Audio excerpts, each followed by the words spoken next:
სამშვიდობისა ეთერშია პოლიტმეტრი მე ჟურნალისტი ნინო ჟიჟილაშვილი ვარ. ქართულ ოცნებაში კრიზისის ნიშნებია საპარლამენტო უმრავლესობაში დაგროვდა საკითხები, რომელთა შესახებაც ერთსულოვნების მიღწევა ჭირს, ან კიდევ მიღებული გადაწყვეტილებები გუნდის შიგნით ყველასთვის გასაგები ვერ ხდება.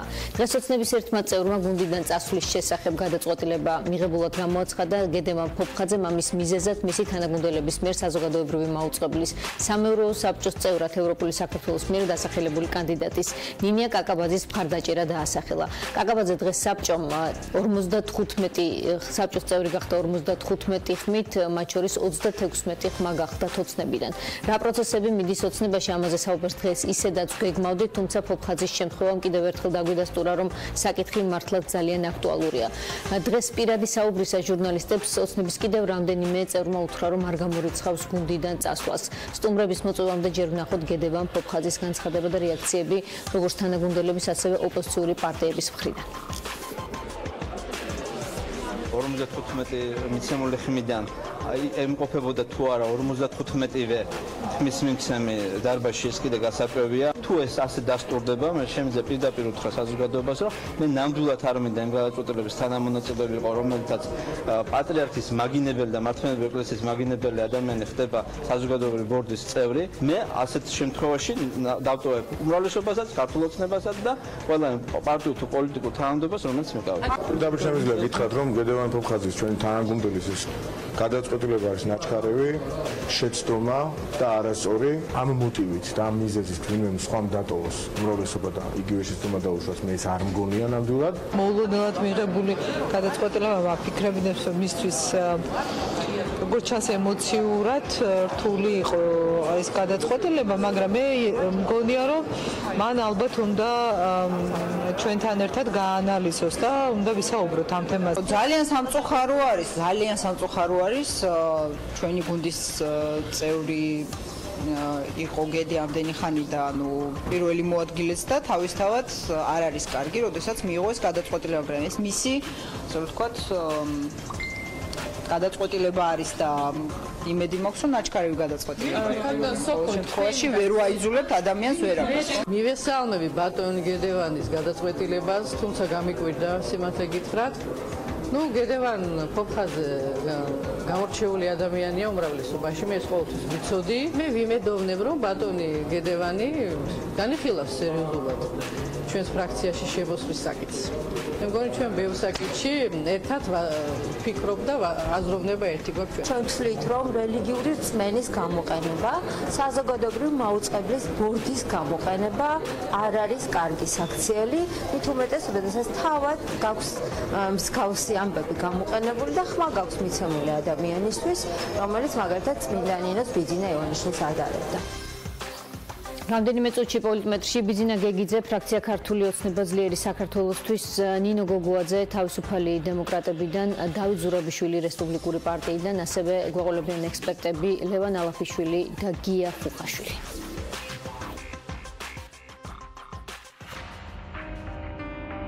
რეგიონული განვითარებისა და ინფრასტრუქტურის მინისტრის თანამდებობაზე მინდა წარმოგიდგინოთ მაია ციხელაშვილის კანდიდატურა. პრემიერ-მინისტრი ინფრასტრუქტურის სამინისტროს ბიძინა ივანიშვილის კადრებს აბარებს. სამინისტრო ქართულ მენეჯმენტის ყოფილ დირექტორსა და ოცნების მთავრობის ადმინისტრაციის უცვლელ უფროსს მაია ციხელაშვილს. საავტომობილო გზების დეპარტამენტი ირაკლი ქარსელაძეს, ივანიშვილის პანორამა თბილისზე პასუხისმგებელ პირს. ივანიშვილი ნიშნავს პირადად მის მიერ მორჩილებაში მყოფ ხალხს. მივიღეთ მორიგი მაღალი თანამდებობის პირი, რომელიც ჩაიბარებს 1,300,000,000-იან საგზაო დეპარტამენტის ბიუჯეტზე, რომელიც რა თქმა უნდა პირდაპირ დამოკიდებული იქნება ბატონ ივანიშვილზე. ნიშნავს თუ არა ივანიშვილის უნდობლობას ეს კონკრეტული ცვლილება, რა აძლევს პრემიერ-მინისტრს ოპტიმიზმის საფუძველს. იმ ადამიანების საყურადღებოდ, რომლებიც ყვალყორნებით დასტრიალებენ მთავრობის ადმინისტრაციის მე-11 სართულს და დაყენებული აქვს ტაიმერები პრემიერ კვირიკაშვილის გადადგომაზე. მინდა დავარწმუნო ისინი, რომ ეს ტაიმერი რამდენიმე წელი მინიმუმ არ დარეკავს. ვინ არის მინიმუმ რამდენიმე წლის გარანტი? რა იციან გუნდში? ზოგიერთი ადამიანი სუსტი პოზიციით ცდილობს ახალი შეტევა მიიტანოს პრემიერ-მინისტრს, რომელიც საკმაოდ ხარად დგას. რატომ? რის გამო ღელავს ქართული ოცნების ნაწილი? თუ ბლოკერიას უაგონებაზე იქნება საქმე, სერგი კაპანაძემ მოითხოვა ჩვენი ხელისუფლება ისევ აყო. მის შუაზე სიარული მე ვფიქრობ, კაი სიკეთის ჩვენ ქვეყანას არ მოუნდა. პოლიტმეტრში დღეს მთავრობა, ოცნება და ივანიშვილი.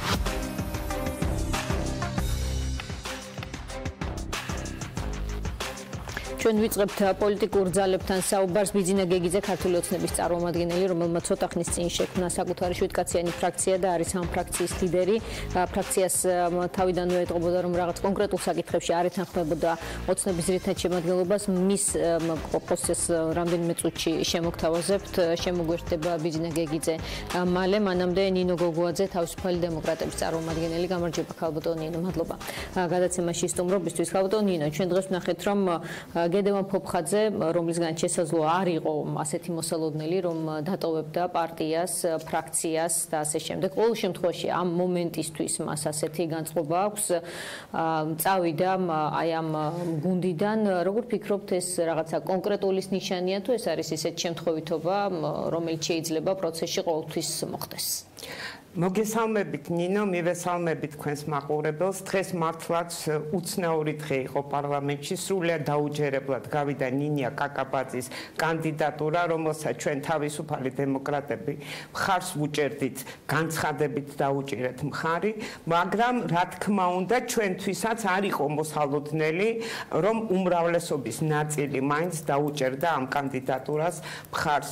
დიახ, ეს მე მინდა თითოეულ მათგანს, ვინც ეს ნაბიჯი გადადგა და დაუჭირა ნინია კაკაბაძის კანდიდატურას მხარი, თუნდაც იმ მოტივით, რომ ნინია კაკაბაძე ეს იყო ოპოზიციის კვოტით წარდგენილი დეპუტატი და რომ დემოკრატია ეს არ არის უმრავლესობის ნების განხორციელება. ეს ნიშნავს დიახ მათგან განსხვავებული ადამიანების უფლებების აღიარებასა და მათ თანასწორად დაცვას. სწორედ ამიტომ დემოკრატიის პირობებში უმცირესობების უფლებებიც არის გარანტირებული და დაცული და კვოტირება. დიახ, ეს არის დემოკრატიული პროცესის და პროცედურის შემადგენელი ნაწილი და ძალიან კარგი, რომ მოხდა ამ კანდიდატურის მხარდაჭერა. მე უბრალოდ ძალიან მიკვირს შემდგომი განცხადებები, რომელიც ძალიან უსიამოვნო შტაბ-ეჭდილებას ტოვებს ამ ერთი ადამიანის წინააღმდეგ, რაზმავენ საზოგადოებას უმრავლესობის ქრისტიანობის მართლმადიდებლობის სახელი და ეს არის დიახ ზუსტად უღირსი განცხადებები, თუნდაც თავისი კენჭისყრის პოზიციის გასამართლებლად ეს არ შეიძლება, ეს არის ცუდი, გაცილებით უფრო გაგიგებთ საზოგადოება თუ იტყვით, რომ თქვენ პატივ ეცით დემოკრატიულ პროცედურას და დემოკრატიას და ამიტომ მიეცით დაუჭირეთ მხარი. რაც შეეხება გედევან ფოფხაძეს. სულ მცირე მას როგორც ჩანს არ ქონდა განმარტებული, რას აპირებდა ოცნება, ხომ? რაღაცა სიურპრიზის ტიპის ფაქტი იყო მისთვის როგორც ჩანს. პირდაპირ ვიტყვი, რომ გედევან ფოფხაძე არ დატოვებს უმრავლესობას. მე ამ ძალიან კარგად ვიცი, ეს ადამიანი ჩემი ფრაქციის წევრი იყო და აბსოლუტურად დარწმუნებული ვარ, რომ იგი არ დატოვებს უმრავლესობას. ანუ რა ხდება მაშინ? მაშინ რა პროცესი განცხადების გამო იძულებული გახდა ფორმალურად მაინც გავიდეს უმრავლესობიდან. იგი ცოტა ხნის მერე აუცილებლად დაბრუნდება უმრავლესობაში, ასე რომ დიახ, რა გაძლევთ ამის ხმის საფუძველს? მე ძალიან ბევრ ადამიანს ვიცნობ და ვიცი მათი სიტყვის ფასი, ასე რომ დამეჯერება. გედევან ფოფხაძე იყო ჩემი ფრაქციის წევრი.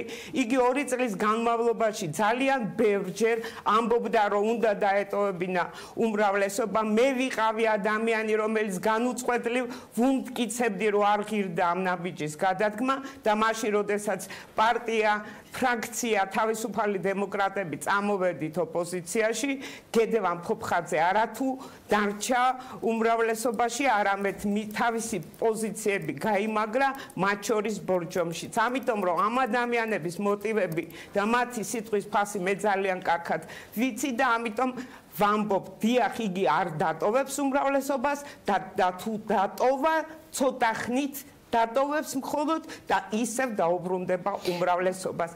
მაგრამ რა მოხდა დღეს? დიახ, ჩვენ, როდესაც ვიყავით უმრავლესობის წევრები 2012-14 წლებში ნინია კაკაბაძის კანდიდატურა 4ჯერ შემოვიდა კენჭისყრაზე ნინო და მაშინ მე ძალიან კარგად ვიცი რა განწყობები იყო, აბსოლუტურად გულწრფელი განწყობა იყო უმრავლესობის ის რომ არ დაეჭირათ ნინო კაკაბაძის კანდიდატურისთვის მხარი და მათ გულწრფელობაში მეეჭვი არ მეპარებოდა, მაგრამ იყო სრულიად ესეთი პრემიერ-მინისტრთან შეხვედრები და მათ შორის პარტიული გადაწყვეტილება, რომ ნინიასთვის მხარი არ დაეჭირათ. მე პირადად ბევრჯერ გამოვსულა უმრავლესობის ხდომაზე, ბევრჯერ მიმტკიცებია ის, რასაც დღესაც ვამბობ, რომ ეს უბრალოდ არ შეიძლება. ჩვენ ხომ იმით განსხვავდებით ნაციონალური მოძრაობისგან, რომ სხვანაირად უნდა მოვიქცეთ და ვიცავთ დემოკრატიულ პრინციპებს და ამიტომ მე სამჯერ მხარი დაუჭირე, მათ შორის პარტიული აკრძალვის კოალიციური აკრძალვის მიუხედავად ნინო კაკაბაძეს მეოთხეჯერ ვერ დაუჭირე მხარი, იმიტომ რომ კონკრეტული ვითარება იყო შექმნილი და იმ ვითარებას გავუწია. ახალგაზრდა ნინო, თუმცა აი დღეს გამოვიდა რომ მოცნებამ მისახმა, ხო, კაკაბაძეს, რა შეიძლებოდა შეცვლილიყო თქვენი აზრით? მე ვფიქრობ, რომ აი ასეთი კოალიციური უმრავლესობის ხდომის მოწვევი და ასეთი დირექტივა არ იყო მიცემული. შეიძლება იფიქრეს, რომ ეს ისედაც გადაწყვეტილი საკითხი იყო, რადგან წინა კენჭისყრაზე, როგორც ვიცით, არც ერთმა დეპუტატმა არ დაუჭირა მხარი და რაღაც გამოეპარა და ნაწილმა ადამიანების და კიდევ ერთხელ ვამბობ, რომ ძალიან კარგი რომ ასეთი ადამიანები აღმოჩნდნენ, რადგანაც არ ქონდათ აი ესეთი პირდაპირი პარტიული კოალიციური ლიდერის მიერ მიცემული დავალება შესაძლებელი გახდა, რომ მათ მხარი დაეჭირათ დემოკრატიული პროცესი. მოკლედ ეს შემთხვევით მოხდა თქვენი აზრით. აბსოლუტურად მე ვფიქრობ, რომ რადგან არ იყო ესეთი პარტიული დიქტატი, დიახ, მოხდა რაღაც ისეთი რაც გამოეპარა. კარგი, თავდაპირველად ნინო. დარწმუნებული ვარ, რომ ეხლა იქნება სხვადასხვა ტიპის შეხვედრები და საყვედურები, მაგრამ მე დიდი იმედი მაქვს, რომ ეს ადამიანები ბოლომდე პრინციპულად დაიცავენ საკუთარ პოზიციას, რადგან ეს სჭირდება დემოკრატიას. დაგიბრუნდებით დავით ზურაბიშვილს მინდა ვთხოვო, რომ შემოგვიერთდეს რესპუბლიკური პარტიიდან. გამარჯობა ბატონო დავით, მადლობა რომ მიღებთ გადაცემაში მონაწილეობას. თქვენი აზრით რა პროცესი მიდის ქართულ ოცნებაში? ასე ორი სიტყვით ძნელია ამის თქმა, თუმცა ბოლოდროინდელ ტენდენციას თუ დავაკვირდებით, აშკარა არის საერთოდ ხელისუფლების ასე ვთქვათ პოლიტიკაში, აშკარა არის რაღაცნაირად აი იმ ტენდენციის წინააღმდეგ წასვლა თითქოს და რომელსაც ადრე ისინი ძალიან ისე ღიად მისდევდნენ. იგივე ვთქვათ, ერთი წყება ყველაფერი ეს, მაგალითად თუ ავიღებთ ქართული ოცნების პოლიტიკას თუ შევხედავთ და დღევანდელ სიტუაციას თუ შევხედავთ, აი მაგალითად ქართული მარშის წევრების დაკავება და დაპატიმრება, მაგალითად სუსისის გამოქვეყნდა დღეს რაღაც ანალიტიკური ნაშრომი, რომელიც საფრთხეებს ეძღვნება, ძალიან საინტერესო, სადაც პირდაპირ არის რუსეთს ელაპარაკი და რუსეთია დასახელებული საფრთხედ.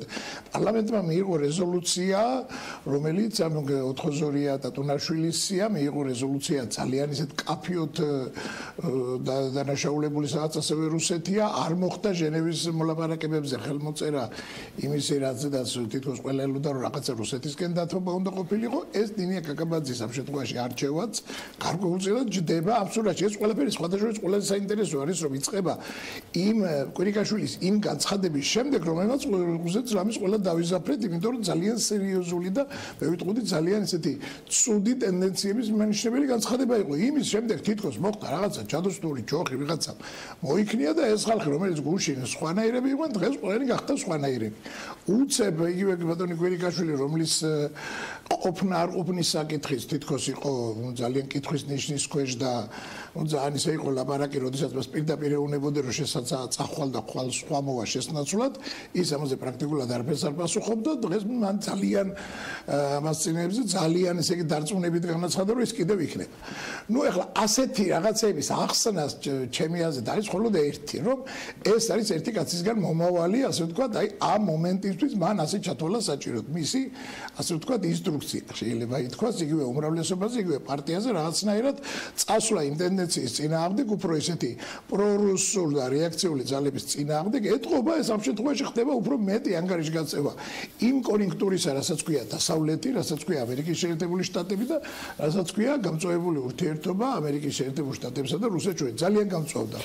და ბატონ დავით, გამოდის რომ რაღაცნაირად ცდილობს ახლა ხელისუფლებას ეს არ ნიშნავს არანაირად რომ ხვალვე ასე იქნება. ნახეთ რა გამოდის თქვენ ლოგიკას თუ მივყვებით, თუ ივანიშვილმა ისურვა რომ ახლა ასე იყოს და გუნდი იმას ერთად შემადგენლობა ამას წინააღმდეგობას არ უწევს ან იდეურად ეთანხმება ან ვერ უწევს, მაინც არსებობენ გუნდში ადამიანები, ვისაც ეს ანერგიულებს აშფოთებს და დღეს თქვათ გედევან პოპხაძის მოთმინების ფიალა აივსო, რაღაც ასეთ თან გვაქვს საქმე. რა თქმა უნდა, ესე იგი ეს ივანიშვილის სტილი კარგად ნინოც კარგად იცნობს და დასტურებს ალბათ რომ ის არ არის ასე რომ ყველაფერს ეუბნებოდეს, შეიძლება ეუბნებოდეს რაღაც ნაწილს ერთ, მეორე ნაწილს მეორეს, ასე მართავს ეს.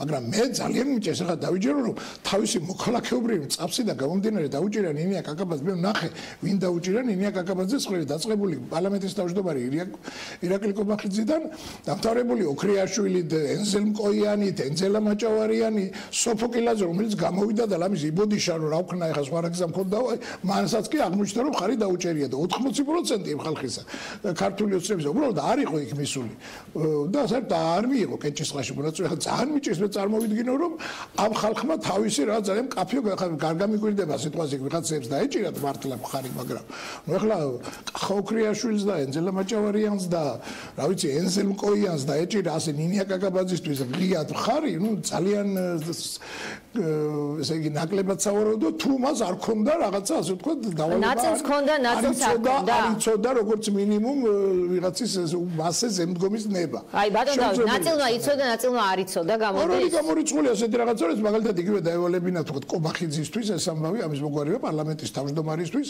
მას მოეგროვებინა რაღაცა საკმარისი რაოდენობას და რაღაცები ხშირად ხდება ხოლმე. ვიღაცებმა არ მიიღეს უბრალოდ მონაწილეობა, იყო ამის წინ როგორც მოგიყვენ ჩვენ ხო?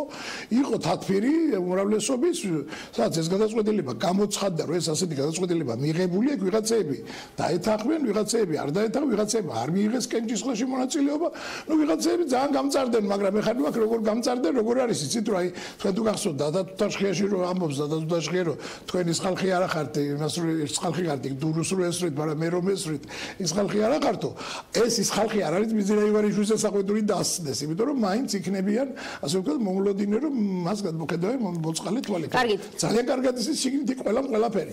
ასეთი გადაწყვეტილებების მიღება, რომელიც ახლა უბრალოდ შეუძლებელია მოხდეს სხვანაირად ოცნების წიაღში და შეუძლებელია ეს ენზელ მკოიანმა გამოიჩინოს ასეთი მოქალაქეობრივი რაღაცა ასე ვთქვათ დემოკრატიის და პრინციპების ერთგულება თუ მას არ აქვს ინსტრუქცია არ ჯერა უბრალოდ ამისი არანაირად. კარგი, ბატონ დავით, ბატონ ნინო, მინდა რომ გთხოვოთ ცოტა ხანი დარჩეთ ჩვენთან ერთად. ბიძინა გეგიძე შემოგვიერთდება, ფრაქცია ქართული ოცნება ძლიერი საქართველოსთვის ლიდერი. მადლობა ბატონო ბიძინა ჩართვისთვის, თქვენ გზიდან გვერთვებით, ქუთაისიდან მოგზანდებით, როგორც ვიცი, ამიტომ მადლობა რომ შეჩერდით ჩვენი ეთერის გამო. როგორც დღეს გედევან პოპხაძემ თქვა, გამარჯვებას არ ვეტყვიო, სალამს არ ვეტყვი მათო, ვინც ხმამიცაო, თქვენ ამ კატეგორიაში არ ხართ, თქვენ პოპხაძის გამარჯვებას ალბათ დაიმსახურებთ, ვინაიდან უარი უთხარით ნინია კაკაბაძის კანდიდატურას. ზოგადად ასეთი გადაწყვეტილებები, როგორც პოპხაძემ მიიღო დღეს, ხომ ერთ დღეში არ დგება ხოლმე. აი რა პროცესი მიდის ოცნებაში, თუ შეგიძლიათ საზოგადოებას აუხსნათ? მოგესალმებით. ერთ ისმის ჩემი ხმა. დიახ, გვესმის ბატონო ბიძინა, ბრძანეთ. გედი პოპხაძეს რაც შეეხება, გედი არ არის ის ადამიანი, რომ ვთქვათ ემზადებოდა ამ გადაწყვეტილებისთვის ისე რომ ჩვენ ეს აღწოდნოდა. მან დღეს მიიღო ეს გადაწყვეტილება, კონკრეტულად დღეს, კონკრეტული მიზეზის გამო. რაც შეეხებოდა არჩევას იმ ადამიანის საზოგადოებრივი მაუწყებლის ბორცში. იქიდან გამომდინარე პროცესი, წინასწარი პროცესი ამას არაფერი არ უძღოდა. წინასწარ მსგავსი რაღაცის მაჩვენებელი პროცესი არ იყო. რაც შეეხება თვითონ განწყობებს საპარლამენტო უმრავლესობაში, ბატონო ბიძინა, მე ამ ეთერშიც ჩემთან პირადად საუბრისას მაგალითად ნუკრი ქანთარიამ თქვა, რომ არ ემხრობა გადაწყვეტილებებს, რომელიც მოდის მაგალითად მაგალითად გიგა ბოკერიასგან მასწავლებელობაში ჰქონდა რუსეთის წარმომადგენლის გაშვება, თქვათ, შვეიცარიის საელჩოდან. ასევე მანამდე თქვენმა წარმომადგენელმა თქვა, რომ დავით ჭიჭინაძემ აღნიშნა, რომ თქვათ იგივე სერგი კაპანაძის მიერ შეთავაზებული 4-2 ტატუნაშვილის სია იყო მისთვის მიუღებელი და არ იქნება კარგი თუ მათ ჭკუაზე ივლის, ანუ ევროპული საქართველოს ჭკუაზე უმრავლესობა. თქვენ ხართ ასეთ კატეგორიაში, ვისაც ეს პროტესტი გაქვთ და რაღაცა ნიშნებს ხედავთ ოცნების ნაწილის თანამშრომლობისა ევროპული საქართველოს ლიდერებთან? ეს არ არის პროტესტი, ეს არის ყველა პარლამენტის წევრის ვალდებულება, რომ კონდეს ნებისმიერ პრინციპულ საკითხზე, მით უმეტეს პრინციპულ საკითხზე თავისი პოზიცია, ყველა ერთ აზრზე როცა არის, ეს უბრალოდ წარმოუდგენელია, რომ ყველას კონდეს ერთი და იგივე პოზიცია ყველა საკითხზე. აქედან გამომდინარე, ეს არის დინამიური პროცესი, ეს არის ზუსტად საპარლამენტო სივრცეში არსებული პროცესი, როგორც უნდა იყოს კიდეც ესეთი პროცესი. ასე რომ აქ არანაირი კითხვის ნიშნები არ არსებობს. კარგია რომ ეს პროცესი არის, მაგრამ რაც შეეხება თვითონ საპარლამენტო ქართული ოცნების საპარლამენტო სივრცეში აი თქვათ მიმდინარე პროცესი არის გასაჯანსაღებელი შიგნით, არის ყველა პრინციპული საკითხის წინ უნდა იყოს მომზადებული, საღად გააზრებული, არგუმენტირებული, კომპეტენტური და რაც თავარია მართალი პოზიცია, ერთობლივი, ერთიანი პოზიცია და აღარ მოხდება ის, თქვათ, რაცთანაც დღეს მქონდა საქმე. აი, როდესაც თქვენ ახსენებთ სიტყვას გაჯანსაღება, ბატონო ბიძინა, პროცესი უნდა გაჯანსაღდეს. ამისთვის საჭიროა მოქმედება და მოქმედება. ამიტომ მე ვამბობ უმრავლესობაში ქართულ ოცნებაში, პარლამენტში ხას უსვამ. მოხდება შეხვედრები, თათბირი, კონსულტაციები, როგორც ახლა მოდაშია, რადგან ყველა დაექვემდებაროს მოქმედებას, როდესაც ვამბობ, უნდა დაექვემდებაროს ყველამ თავისი ენერგია, ცოდნა, კომპეტენცია დაუქვემდებაროს იმას, რომ მოხდეს პროცესის გაჯანსაღება პარლამენტში. აი, გაჯანსაღება რახან ახსენეთ თქვენ არაერთხელ. აქტი, რომელიც გედი ფოფხაძემ დღევანდელ დღეს აქტი, რომელიც ძალიან მაღალი ხარისხის აქტი, რომელიც მოხდა გედი ფოფხაძის მიერ დღეს, ესეთი აქტი იმ შემთხვევაში თუ კი წინასწარ ხდება გააზრება, მომზადება ნებისმიერი პრინციპული საკითხის წინ, მაშინ და ერთსულოვნება, აი ესე იქნება ერთსულოვნება, ესეთ აქტებს თავიდან აგვაცილებს. ბატონო ბიძინა, თქვენი ფრაქციის წევრი ზაზა პაპუაშვილი ამბობს, გედევან ფოფხაძის უმრავლესობიდან წასვლა ძალიან სერიოზულია, თუ ფასეულობები ასე გაიყო, ის ამბობს და ასე დანაწევრდა, ყველაფერი საგანგაშო სიტუაციაა. თქვენ ამას პროცესის აუცილებელ გაჯანსაღებაზე საუბარი დაურთეთ თან. მაინც მინდა რომ საზოგადოებამ თქვენგანაც შეიტყოს, რა პროცესი მიდის, აი საგანგაშო სიტუაცია, ფასეულობების გაყოფა, გაჯანსაღების აუცილებლობა, ეს შემთხვევით არ ითქმება ხოლმე. რისი თქმა შეგვიძლიათ საზოგადოებისთვის? შეიძლება ოცნებაში ისეთი პროცესები დაიწყოს, რომ შემდეგ არჩევნებამდე, როგორც იყო ეს პროგნოზირებული არაერთგზის ოცნება დაიშალოს. რა კი ღამას არასდროს ჰქონია ფასეულობითი ერთობა, ასეთია მოსაზრება. ზაზა უნდა მე ვისაუბრეთ, აი ახლა სანამ თქვენ ეთერში ჩავერთვებოდი გზაში, დღეს არ იყო დღეს პარლამენტში ობიექტური მიზეზების გამო. ზაზა არის ფრაქცია ძლიერი საქართველოსთვის წევრი. მეც ამ ფრაქციის წევრი ვარ. ჩვენ ფრაქციას ყველა პრინციპულ საკითხზე ქონდა ერთსულოვანი პოზიცია, ხმის მიცემას გულისხმობ. ანუ არც ერთი ხმა არ ყოფილა თქვათ მხარის დამჭერი, ისე რომ 7-ვე ხმა იყო ერთი და იგივე პოზიციაზე. საზას არის ფრაქციასთან საუბრის გარეშე არანაირ გადაწყვეტილებას არ მიიღებს, არც ზაზა პაპუაშვილი, არც ბიძინა გეგიძე, არც ირაკლი აბუსერიძე, არც ლევან გოგიჩაიშვილი, არც კობა კობალაძე, არც კობა ნაკაიძე და არც გია კოპაძე. ეს ერთი. აქედან გამომდინარე ეს ვერ დავადასტურებ, რომ თქვათ ზაზა პაპუაშვილმა რამე გადაწყვეტილება უკვე მიიღო. ეს არ არის ესე, მას არანაირი გადაწყვეტილება არ მიუღია და იქნება ფრაქცია ძლიერ საქართველოში, ქართული ოცნება ძლიერ საქართველოში. მე პრინციპს ცოტა სხვა რამ ვიკითხე, მაგრამ თქვენი პასუხიდან ახლა გავიგე, რომ ასეთი რეალობის წინაშე შეიძლება ზაზა პაპუაშვილი დადგეს. ისლება თუ არა, ისლება თუ არა ქართული ოცნება ვიკითხეთ, ხო? დიახ, პაპუაშვილის წასვლაზე შემდეგი კითხვა მქონდა, მაგრამ თქვენ უკვე გავესით პასუხი ახლა. ქართული ოცნება კი არ ისლება.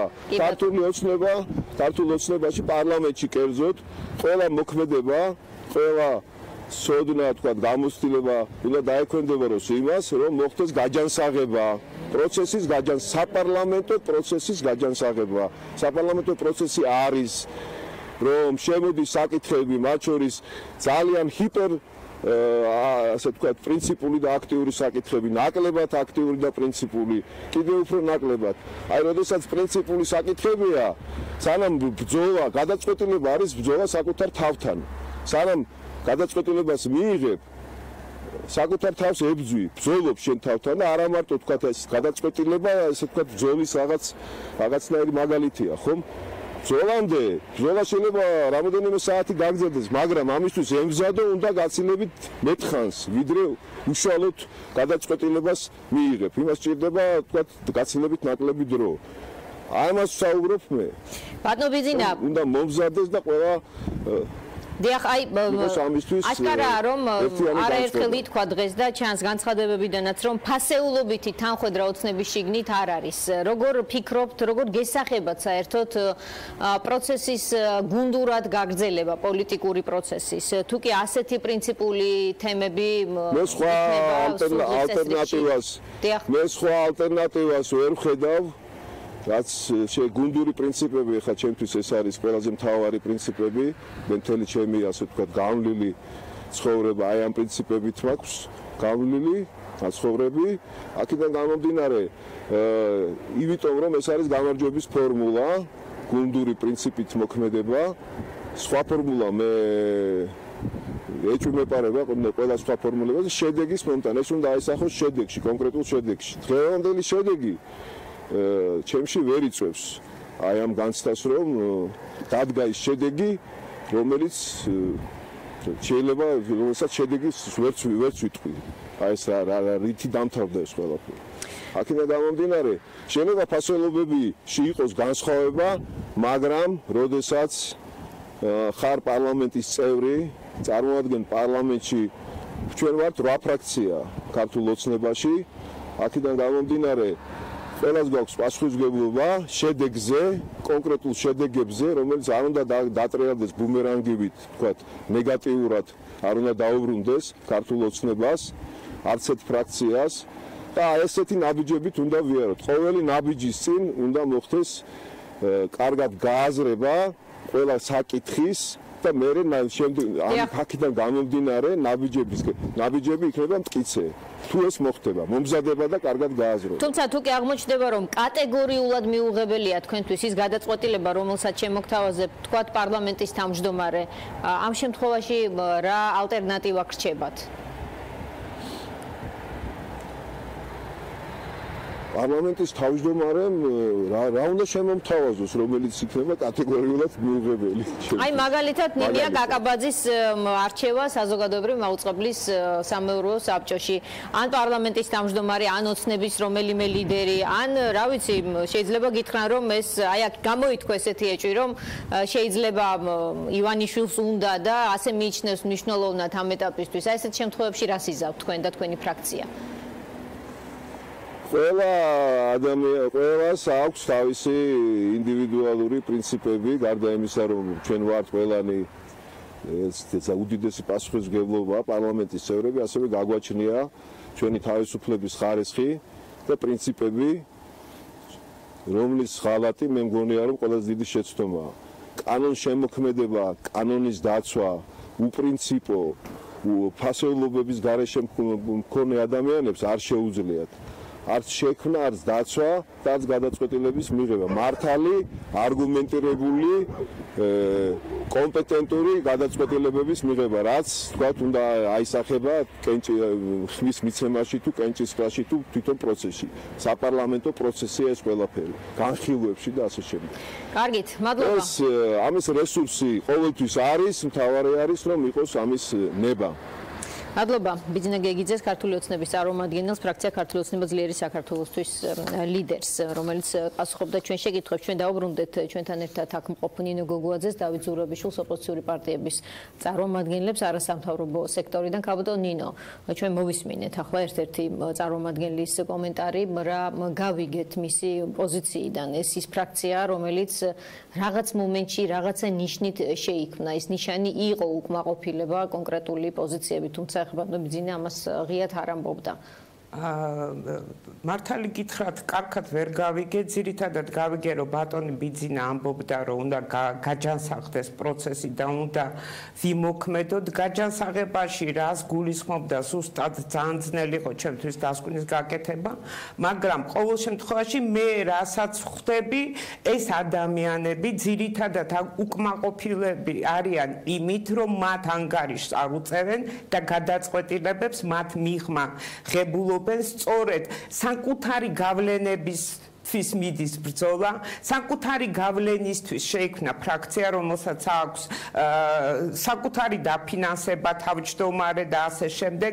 ისინი, რა თქმა უნდა, ქართული ოცნების პარტიის სიით შევიდა ყველა, მათ რა თქმა უნდა ამ სიაშივე იყო მათ შორის ფასეულობათა განსხვავება, მაგრამ ეს ფასეულობები მათ შორის ყველა ადამიანის ფასეულობა კითხვის ნიშნის ქვეშ დგება ხოლმე, როდესაც საქმე ეხება ბიძინა ივანიშვილის სურვილებს, ეს ასეა და ვერც ერთი ადამიანი ამ გუნდიდან, სადაც არ არის არც ერთი პოლიტიკოსი, ესეთი პოლიტიკური ლიდერი, პოლიტიკური ბიოგრაფიის მქონე ადამიანი, დიახ, ფასეულობებიც უკან იხევს, როდესაც საქმე ეხება ბიძინა ივანიშვილის მოსაზრებებს. ეს სხვა რამ არის, რომ ბიძინა ივანიშვილს შეუძლია ხან ერთ ჯგუფს დაეხტნოს და ხან მეორეს და ამით იმართავს ხოლმე ამ ქართული ოცნების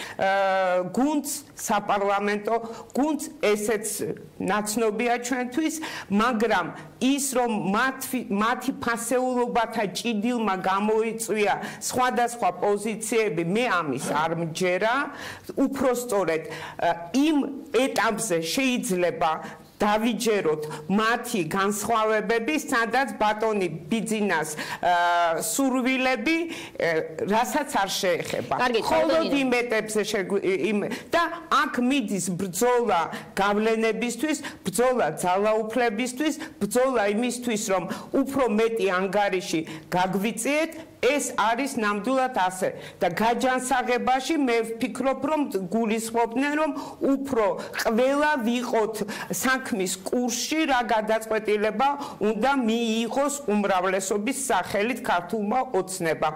აი მე ეს გულისწყიველი დავინახე ბატონი ბიძინას საუბარში. რაც შეეხება პაპუაშვილთან დაკავშირებით ეპიზოდს დიახ ჩვენც არ ვიცოდით რომ შეიძლებოდა ეს პაპუაშვილის ყოფნაც ფრაქციაში დამდგარიყო კითხვის ნიშნის ქვეშ, თუმცა მე მინდა დავადასტურო რომ გედევან ფოფხაძე და პაპუაშვილი ნამდვილად არიან ახლობელი ადამიანები, ისინი დამეგობრდნენ ჯერ კიდევ წინამოწვევის პარლამენტში, ასე რომ პაპუაშვილის შეხმიანება გედევან ფოფხაძის საქციელის მიმართ მე არ გამკვირვებია მე დარწმუნებული ვარ კიდევ ერთხელ ამბობ რომ გედევან ფოფხაძე არ დატოვებს უმრავლესობას და ასე რომ არც ამ ფრაქცია ძლევამოსილ საქართველოს საქმე არ რაც შეეხება თემას ივანიშვილის როლი აი პროცესში აქვე მინდა ის მოკლედ გავიაროთ თემაც რაც შეეხება კვირიკაშვილის დარჩენა რომელიც მან ასე გამოაცხადა რომ რჩება რამდენიმე წლით გარანტირებულად ასეთი იყო ხომ ქვეტექსტი და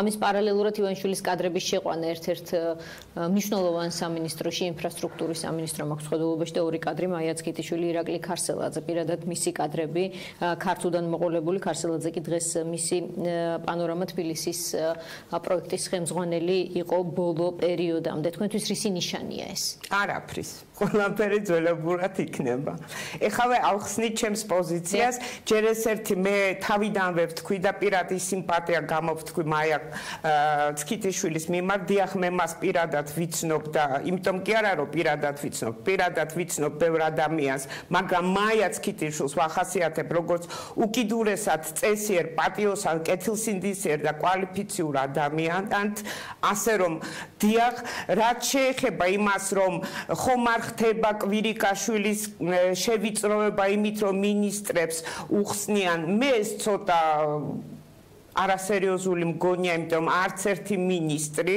ამ მინისტრთა კაბინეტში და არც ერთი პარლამენტის წევრი არ არის კვირიკაშვილის პოლიტიკური წონის განსაზღვრელი და იმის გარანტი, რომ კვირიკაშვილს ისე მარტივად ვერ გაათავისუფლებენ დაკავებული თანამდებობიდან.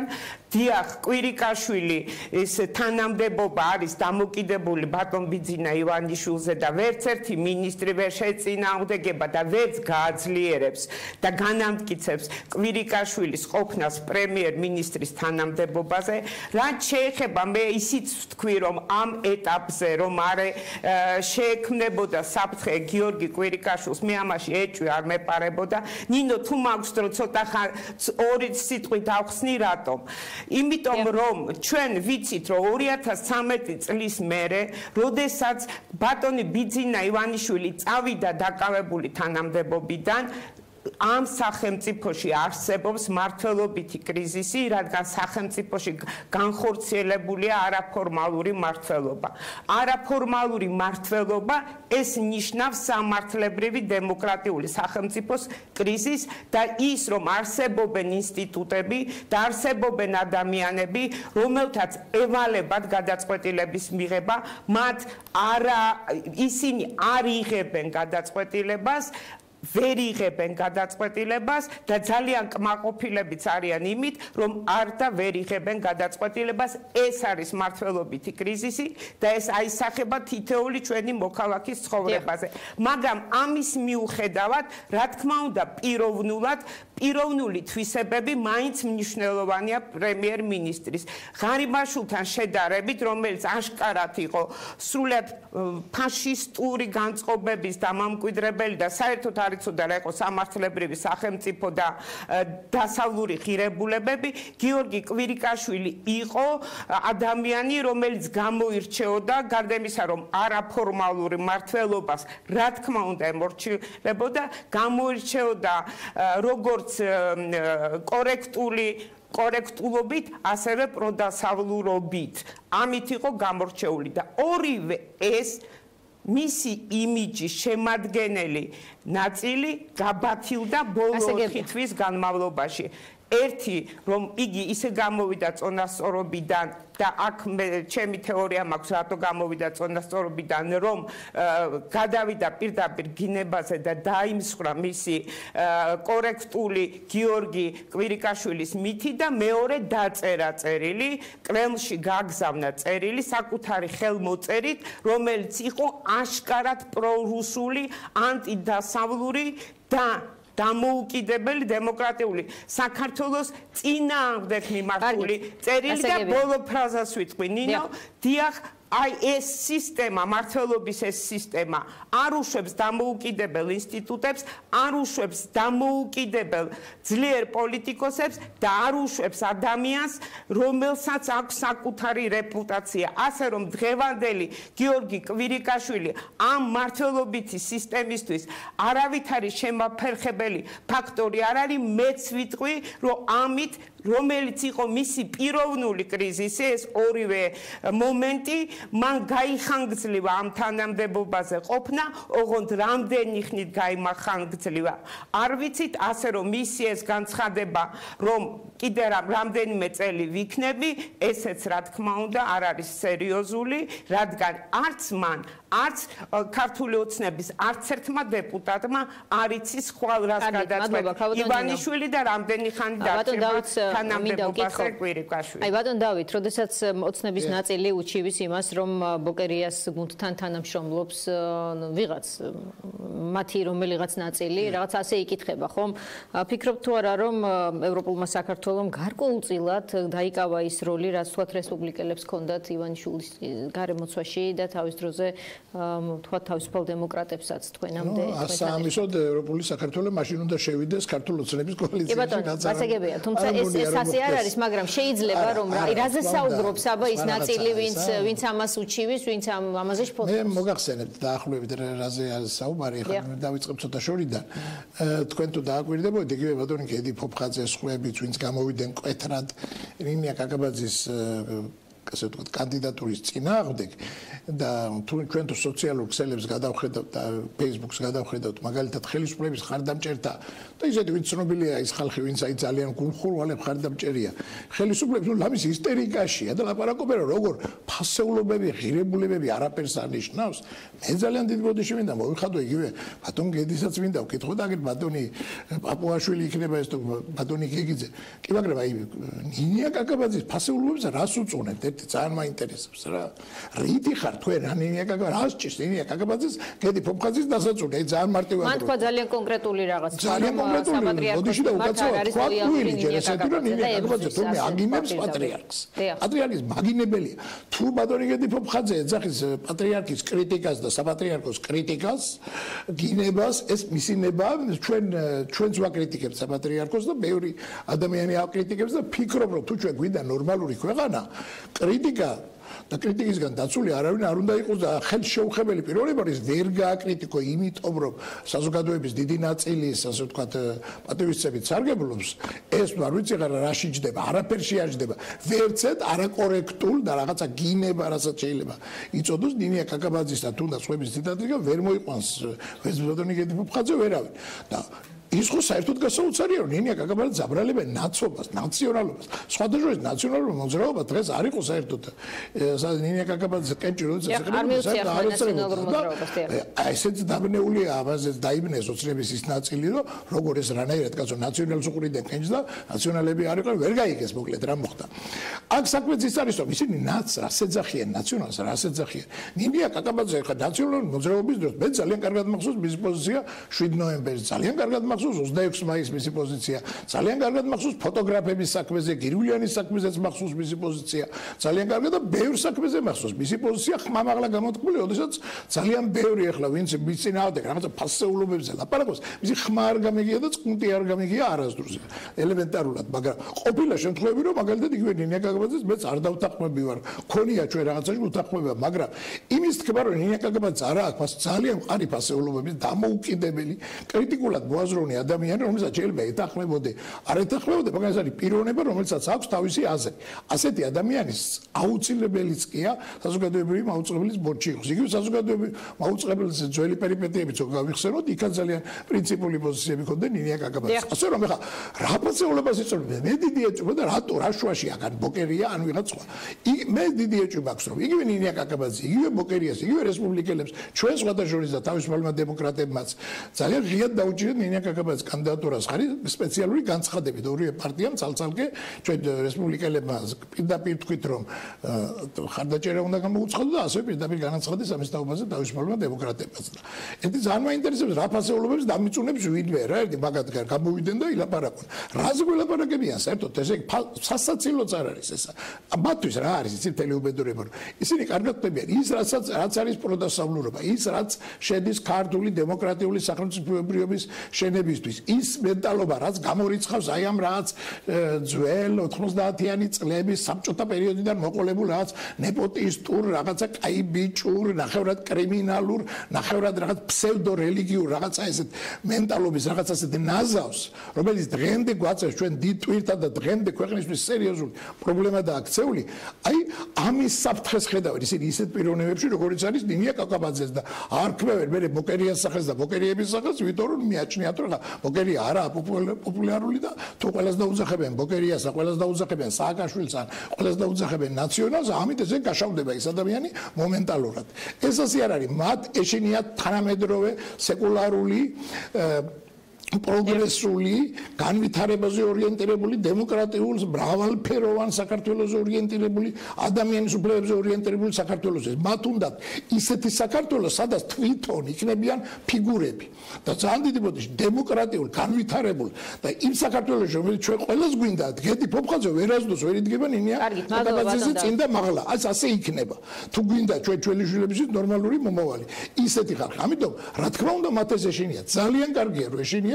მე ამ ტენდენციის საკმაოდ მოყოლილი ვარ, რაც დღეს არის, თუმცა მე ვერ ვიტყვი რომ ეს არის რაღაც გადაწყვეტილი საქმე, იმიტომ რომ ხვალ ბიძინა ივანიშვილს რა მოუნდება და როგორ გადაწყვეტს და როგორ ჩათვლის საჭო და რავინ არის ის. ჩვენ კვლავ ვიყოფებით არაფორმალური მართლობის ქვეშ და ის რომ დღეს ტენდენცია არის რომ უფრო რაღაცა შედარებით აი პროგრესული რაღაცა ტენდენციებს უფრო მეტ ანგარიშის გაწევა ხდება, ეს არნიშნავს რომ ხვალაც მოხდება, სისტემური უნდა გახდეს ეს, სახელმწიფოებრივად უნდა ჩამოყალიბდეს, ეს ინსტიტუციონალურად უნდა ჩამოყალიბდეს და არ იყოს დამოკიდებული რაღაც კონკრეტული ადამიანის ნებასურვილს. დავით ზურაბიშვილი, ნინო გოგუაძე იყვნენ ჩვენთან ეთერში, საუბრობდნენ ცნობაში მიმდინარე პროცესებზე, რომელიც ჩვენ თემად დარჩება გადაცემის მეორე ნაწილშიც. ექსპერტები ლევან ალოფშვილი, გია ხუხაშვილი შემოგვერთდებიან. სხვათა შორის აქ უნდა ითქვას, რომ გედევან ფოფხაძე ბუნებრივია, ლოგიკურია, რომ იყო ჩვენს გადაცემაში მოპატიჟებული, თუმცა მან აი ამ განცხადების შემდეგ გადაწყვიტა, რომ მედიასთან დამატებითი კომენტარი აღარ გააკეთოს.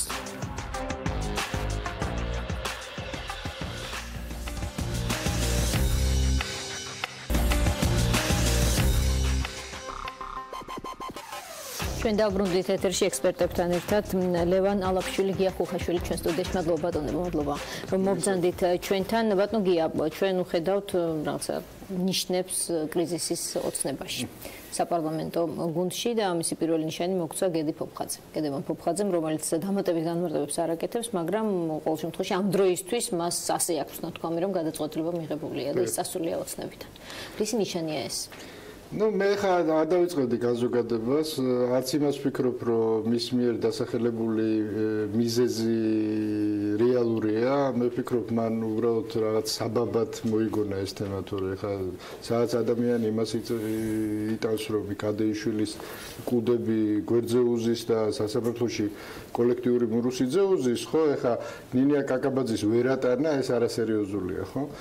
ეხა არის თუ არა ეს ქართული ოცნების გედის სიმღერის დასაწყისი, მე გამიჭირდება ამის თქმა, ანუ შეიძლება მეორე აქტში უკვე გედების ტბა ვიხილოთ. ეხა ყველაფერი შეიძლება, მაგრამ მე არ დავიწყებდი ამას ჩაღრმავებას მაინც და მაინც. მე ვფიქრობ, რომ ეს არის შიგა გარჩევების თემა, უფრო იქ ეს დაძაბულობა ორ მსოფლმხედველობას შორის, ხო? უბრალოდ არა მსოფლმხედველობას, არამედ ორ დაჯგუფებას შორის, ეგრეთ წოდებული ძველები ქართული ოცნების და ეს გადამწიფებული თინეიჯერები, რომლებსაც დიდი ამბიციები აქვთ, რომ არა თუ პარლამენტი, არამედ ქვეყანა მართონ. ისე რომ ამის არც კომპეტენცია, არც პროფესიონალიზმი. ეს სახელმწიფოებაზე ამბობ. არა, მე ვამბობ აი ახალგაზრდებზე, კობახიძის დაჯგუფებაზე, ხო, რომელიც ძალიან ამბიციურია და რომელიც ესე რომ ვთქვათ, და აი ეს მუხტი, ეს დაძაბულობა მუდმივად შეიმჩნეოდა. ეხლა დადგა დრო როგორც ჩანს და ეს უკავშირდება გარკვეულწილად ალბათ საპრეზიდენტო არჩევნებს, როდესაც ყველა ამ ჯგუფს პარლამენტში ამ ჯგუფს თავისი კანდიდატი ყავს და თავის კანდიდატის ლობირებას იწყებენ და ნუ შესაბამისად რაღაც დაძაბულობა ამგვარი გარდაუვალი იყო. ეხლა გედი რო გახდა ამის კატალიზატორი, ამაში გარკვეული სიმბოლიკა არის ჩადებული, ეს გედის სიმღერას უბრუნდები ისევ და ისევ, ხო? ანუ გარკვეული რაღაც ესე რომ ვთქვათ აზრი შეიძლება დავინახოთ და არა უმეტეს ამისა, თორე ხა გედი ფოფხაძე საერთოდ რაიმე პოლიტიკური ფიგურაა? ვის ცხელა ან ვის ცივა გედი ფოფხაძე სად იქნება? არავის მე მგონი, ხო? უბრალოდ ეს პრეცედენტი თვითონ ოცნებიდან წასulis პროტესტის გამო რამდენად შეიძლება იყოს გადამდების ხვებისთვის. ძალიან უკბილო პროტესტი მგონია, ხო? ეხლა რეალურად როგორც ჩანს, მას შეექმნა პრობლემები, მას შემდეგ რაც ბორჯომში ესე რომ ვთქვათ, ყველაფერი წააგო, რის საგებად შეიძლებოდა და ეს დაშფადურს უყურებდით ბორჯომულს ამ ტრაგიკომედიას, მრავალთვიანს, ხო? და შეიძლება მასთან პრეტენზიები ჰქონდათ, რომ რაიონი ჩაგაბარეთ, ვერ მოუარე და ესე რომ ვთქვათ, ამ ესე დავზარალდით და ხელფასები ვეღარ აგვიღია და ასე შემდეგ. ეთქობა რაღაც ამაზე გროვდებოდა და ეს ადგა და ეხლა ამას ხო არ ითხოვდა რომ ამის გამო მივდივარ და ამის გამო სულ ციხლებს და მოჯულგუნებს მირტყავენ და ამიტომ გავრბივარ აქედანო და ისე ამოეფარა პატრიარქს როგორც დამახასიათებელია ფარისევლებისთვის ხო ჩვეულებრივი ფარისეველია როგორებიც არაერთია ქართულ ოცნებაში არაერთი და ორი მოდით ბატონ ლევანსაც ვკითხოთ რა პროცესი მიდის მისი აზრით ოცნებაში ახლა ჩვენ შეგვიძლია წავიკითხოთ ირაკლი კობახიძის პარლამენტის თავმჯდომარის დამატებითი განმარტება მას შემდეგ რაც უკვე გედევან ფოფხაძემ წასვლის შესახებ განცხადება მიიღო ისევ ნინო კაკაბაძის უკავშირდება კონკრეტულ ადამიანს ეს განმარტება რაც უფრო უღირს კანდიდატებს შეარჩევს ოპოზიცია თავისი კვოტით ამბობს პარლამენტის თავმჯდომარე მით უკეთესი მმართველი გუნდისთვის ამ თვალსაზრისით ნინო კაკაბაძეზე უკეთესი კანდიდატი ძნელად წარმომიდგენია ანუ რა ხდება ეს რაზეა საუბარი ამ მომენტში ხმამისეს უღირს ადამიანს სამწუხარო ისაა რომ ამ განცხადების ავტორი არის ქვეყნის კონსტიტუციურად მეორე პირი ის ადამიანი რომელიც უმაღლესი წარმომადგენლობითი ორგანოს ხელმძღვანელია ესეც ძალიან მნიშვნელოვანია ანუ ორგანოსა და წარმოდგენილია სხვადასხვა, ანუ საზოგადოების სხვადასხვა ფენა და რაც მთავარია ადამიანი, რომელიც ამბობს და ამდენი ხნის განმავლობაში იგივე კონსტიტუციურ პროცესში სულ ამას უსვავდა ხაზს და სხვათა სწორია კონსტიტუციურად, რომ საპარლამენტო რესპუბლიკა და პარლამენტის როლი არის მისი ეგრეთ წოდებული იდეალი და შესაბამისად ეგეთკენ მიდის, ხო? ანუ ინსტიტუციად გადადება. როდესაც ამ ტიპის განცხადებას აკეთებს ამით ხაზს უსვავს ყველაფერს და თავისთავად კნინდება არა მხოლოდ ერთი ინსტიტუტი, ზოგადად ინსტიტუტები. ხაზი ესმევა თავისთავად, ასე ვთქვათ, დემოკრატიულ პროცესს, ანუ ჯანსაღ ოპონირებას, ასე ვთქვათ, დემოკრატიის პირობებში და შესაბამისად ამის იქით რა არის?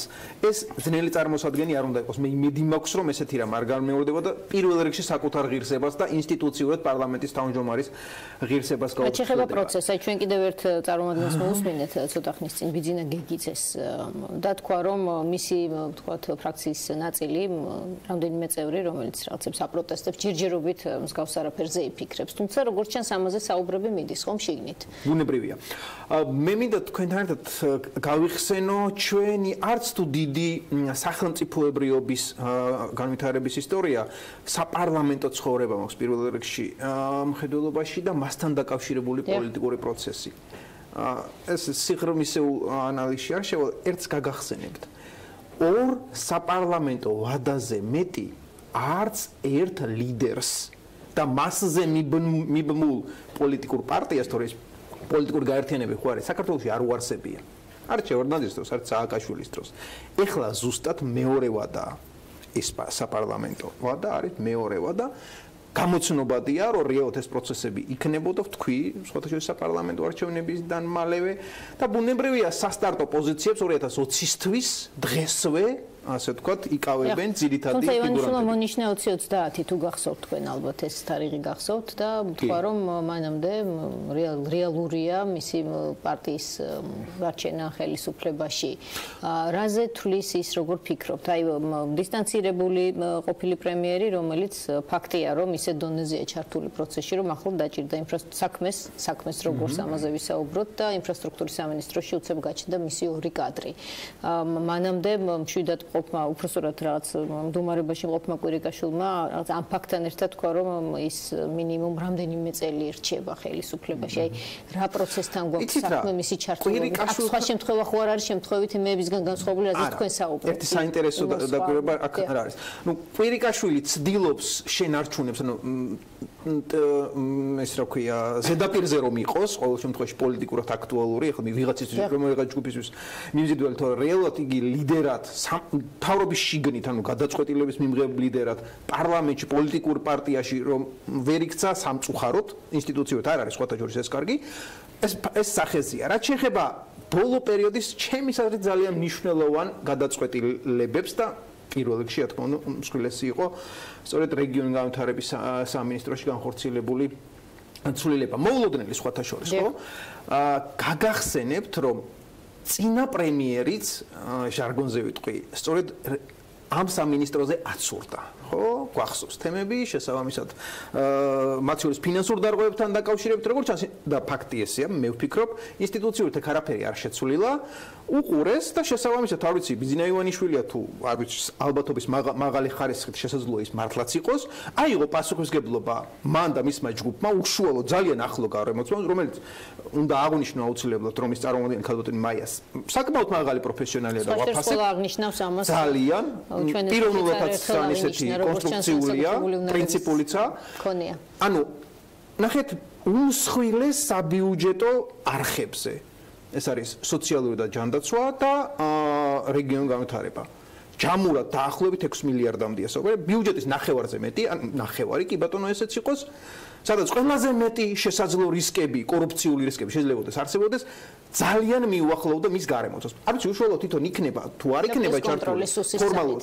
ბატონო, არა, მე არ ვფიქრობ, სუსრო გაკონტროლება შესძლებოდა, ეს გადაწყვეტილება მისაღები არ იქნებოდა. ფაქტია, იქ რაღაც ვერ იქნა. შესაძლოა ეს გადაწყვეტილება დააჩქარა იმანაც, რომ გასულ წელთან შედარებით 9 მილიარდით გაიზარდა ამ სამინისტროს დაფინანსება და ბუნებრივია ამ მოცულობის ზრდა იგივე სისტემაში, როდესაც რისკებს არ გამორიცხავ. ბუნებრივია მოითხოვს ამგვარ ქირურგიულ ჩარევას, რომ პერსონალურად აიღო პასუხისმგებლობა. ასე რომ ბიძინა ივანიშვილი თავისი გარემოცვით ამ ორი მიმართულებიდან გამომდინარე უფრო ახლოს შემოვიდა საჯარო სივრცეში.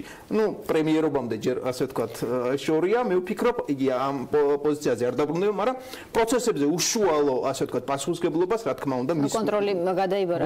შეიძლება ბატონო გია ტრამპსაც გაუჭირდეს დღეს იმის თქმა, რომ რამდენიმე წელი ხელისუფლებაში დარჩება და ამის გარანტია არსებობდეს მისთვისაც კი. მაგალითი მოიყვება, იმიტომ რომ ტრამპს ეს პირველი დღიდან უჭირს. დიახ, ხო, ნუ სტაბილური ქვეყნები და სტაბილური პოლიტიკური გარემო მაქვს ხედულობაში. როგორ ფიქრობთ გიორგი კვირიკაშვილის ესეთი თავდაჯერებული განცხადება რითი იყო გამოსული? თავდაჯერებული განცხადებები არასერიოზულია და არაფერს არ ნიშნავს და არც მას ეკითხება არავინ, ხვალ ესე რომ ვთქვათ, რა გარემოში გაიგვიძებს, ხო? ეს აბსოლუტურად ეს გასაგებია, რომ ბარდეს ნიღაბი უნდა შეინარჩუნოს და რაღაც ოპტიმიზმს უნდა ასხივებდეს. ეს თამაშის წესებია ესეთი და მეტი არაფერი. ხო, ეხლა ღარიბაშვილიც თუ გავიხსენებთ იგივე ანალოგიას, ერთ დღეს გამოაცხადა იბერიის გაბწყინება და სამ დღეში გადადგა. ხო, ესეც ნანახი გვაქვს, რომ იწყებდა იბერიის გაბწყინების რაღაც საოცარ გეგმას. და სამ დღეში გამოვიდა და გადავდექი სახში წავედიო თქვა, ხო? და აღარ ახსოვს ეხა კვირიკაშვილი მასზე კიდე უფრო სუსტი ფიგურაა ესე რომ ვთქვათ, იმიტომ რომ ღარიბაშვილი კიდე ცდილობდა რომ ძალაუფლების ცენტრებთან ახლოს ყოფილიყო, კვირიკაშვილი საერთოდ აერშია. მე მეცაც გეტყვით, საერთოდ განხილვად არ ზღირს კვირიკაშვილი, იმიტომ რომ ის არც არასოდეს ყოფილა პოლიტიკური ლიდერი, არც პოტენციალი აქვს პოლიტიკურად ლიდერად ჩამოყალიბება და აი ამის გაფორმება, მისი პოლიტიკური დასასრულის ეს არის წმინდა ტექნიკური საკითხი. მე თუ მკითხავთ, ის დასრულებულია. ანუ პოლიტიკაში მისი დაბადების დღიდან დასრულებულია, იმიტომ რომ ის ვერ შედგა როგორც პოლიტიკური ლიდერი და ვერც ვერ შედგება, რაც არ უნდა ეხლა დღეში სამ-სამი ბრიფინგი რო ატაროს, ამის არავის არ ჯერა, ხო? ეს არის მოცემულობა. ეხლა როდის გაფორმდება ეს ერთ თვეში გაფორმდება თუ ერთ წელიწადში, ეს არის ტექნიკური საკითხი, მე ამაზე ვინმეს უნდოდა რომ როგორც ის შემდგარიყო ლიდერად, ვინც ის წარადგინა, ამის სურვილის გარემო მას ჰქონდა. აი ვინმეს უნდა თუ არ უნდა, შენ თუ გაქვს თვისებები გარკვეული, ხო შენ უნდა დაიმკვიდრო შენი თავი პოლიტიკაში თუ სხვაგან, ხო ამას ხო ვერავინ გარედან ვერ მოგცემს. ძალაუფლებას არავინ არავის არ აძლევს, ეს არის ილუზია, ხო? მზამზარეულზე მოვიდა, იმიტომ რომ ის პროცესებში თვითონ ამ საარჩევნო პროცესებში არ მონაწილეობდა, ჩვენ რომ გავიმარჯვეთ არჩევნებში, სახში იჯდა ის და სახლიდან დაუძახეთ, თორე ეხა კი ამბობს რომ რაღაც მიტინგებზე დავდიოდიო, მაგრამ ეხა შეიძლება სადღაც არ ვიცი, ეხა ხალხში ძალიან შორს იდგა, ხო? ანუ შესაბამისად მას უნდა მოეპოვებინა, ის უნდა გაზრდილიყო, განვითარებულიყო. ნაცვლად ამისა ჩვენ უყურებთ დეგრადაციას, ხო? დღეს დაიწყო მიშას საუბრები, რომ ტელევიზიები თურმე უნდა აშუქებდნენ პოზიტივს, ხო? ის კი არ ესმის რა არის მედიის ფუნქცია. მედიის ფუნქცია არ არის გაუმარჯოს ხელისუფლებას რომ ამის მკვდრეობით მიიღო ეს გაუგებრობა. ნუ ეხლა ვრემია და თუ რა ქვია მოამბე და სოკოლოვი მოენატრა და აუსრულებს მე მგონი ცოტა ხანში ისა რა გვარია იმის ტელევიზიის დირექტორი აუსრულებს ამოცნებას და ექნება მე საზოგადოებრივი არქი რომელსაც არავინ არ უყურებს რომელიც უკადაგებს პირადად მას რომ ცხოვრება მშვენიერია და იბერია გაბრწყინებული მე რისი თქმა მინდა რომ პაროდიას ემსგავსება მისი მხრიდან კეთილდღეობაზე ლაპარაკი რატომ? იმიტომ რომ ერთადერთი წარმატება სისტემური წარმატებას ვამბობ ამ ხელისუფლებას რაც აქვს ეს არის რეჟიმის დამარცხება. რაც მართლა წარმატება იყო, იმიტომ რომ ის რეჟიმი დღითი დღე რაღაც საშინაო სახეს იღებდა და ის იყო გასაშვები, ეს ფაქტია, ხო? ეხლა დღეს ვინც არ უნდა თქვას რომ რაღაცა, ხო? მე არც მე არ ვაპირებ ნაცრის დაყრას თავზე იმაში რომ მონაწილეობდი იმ პროცესში.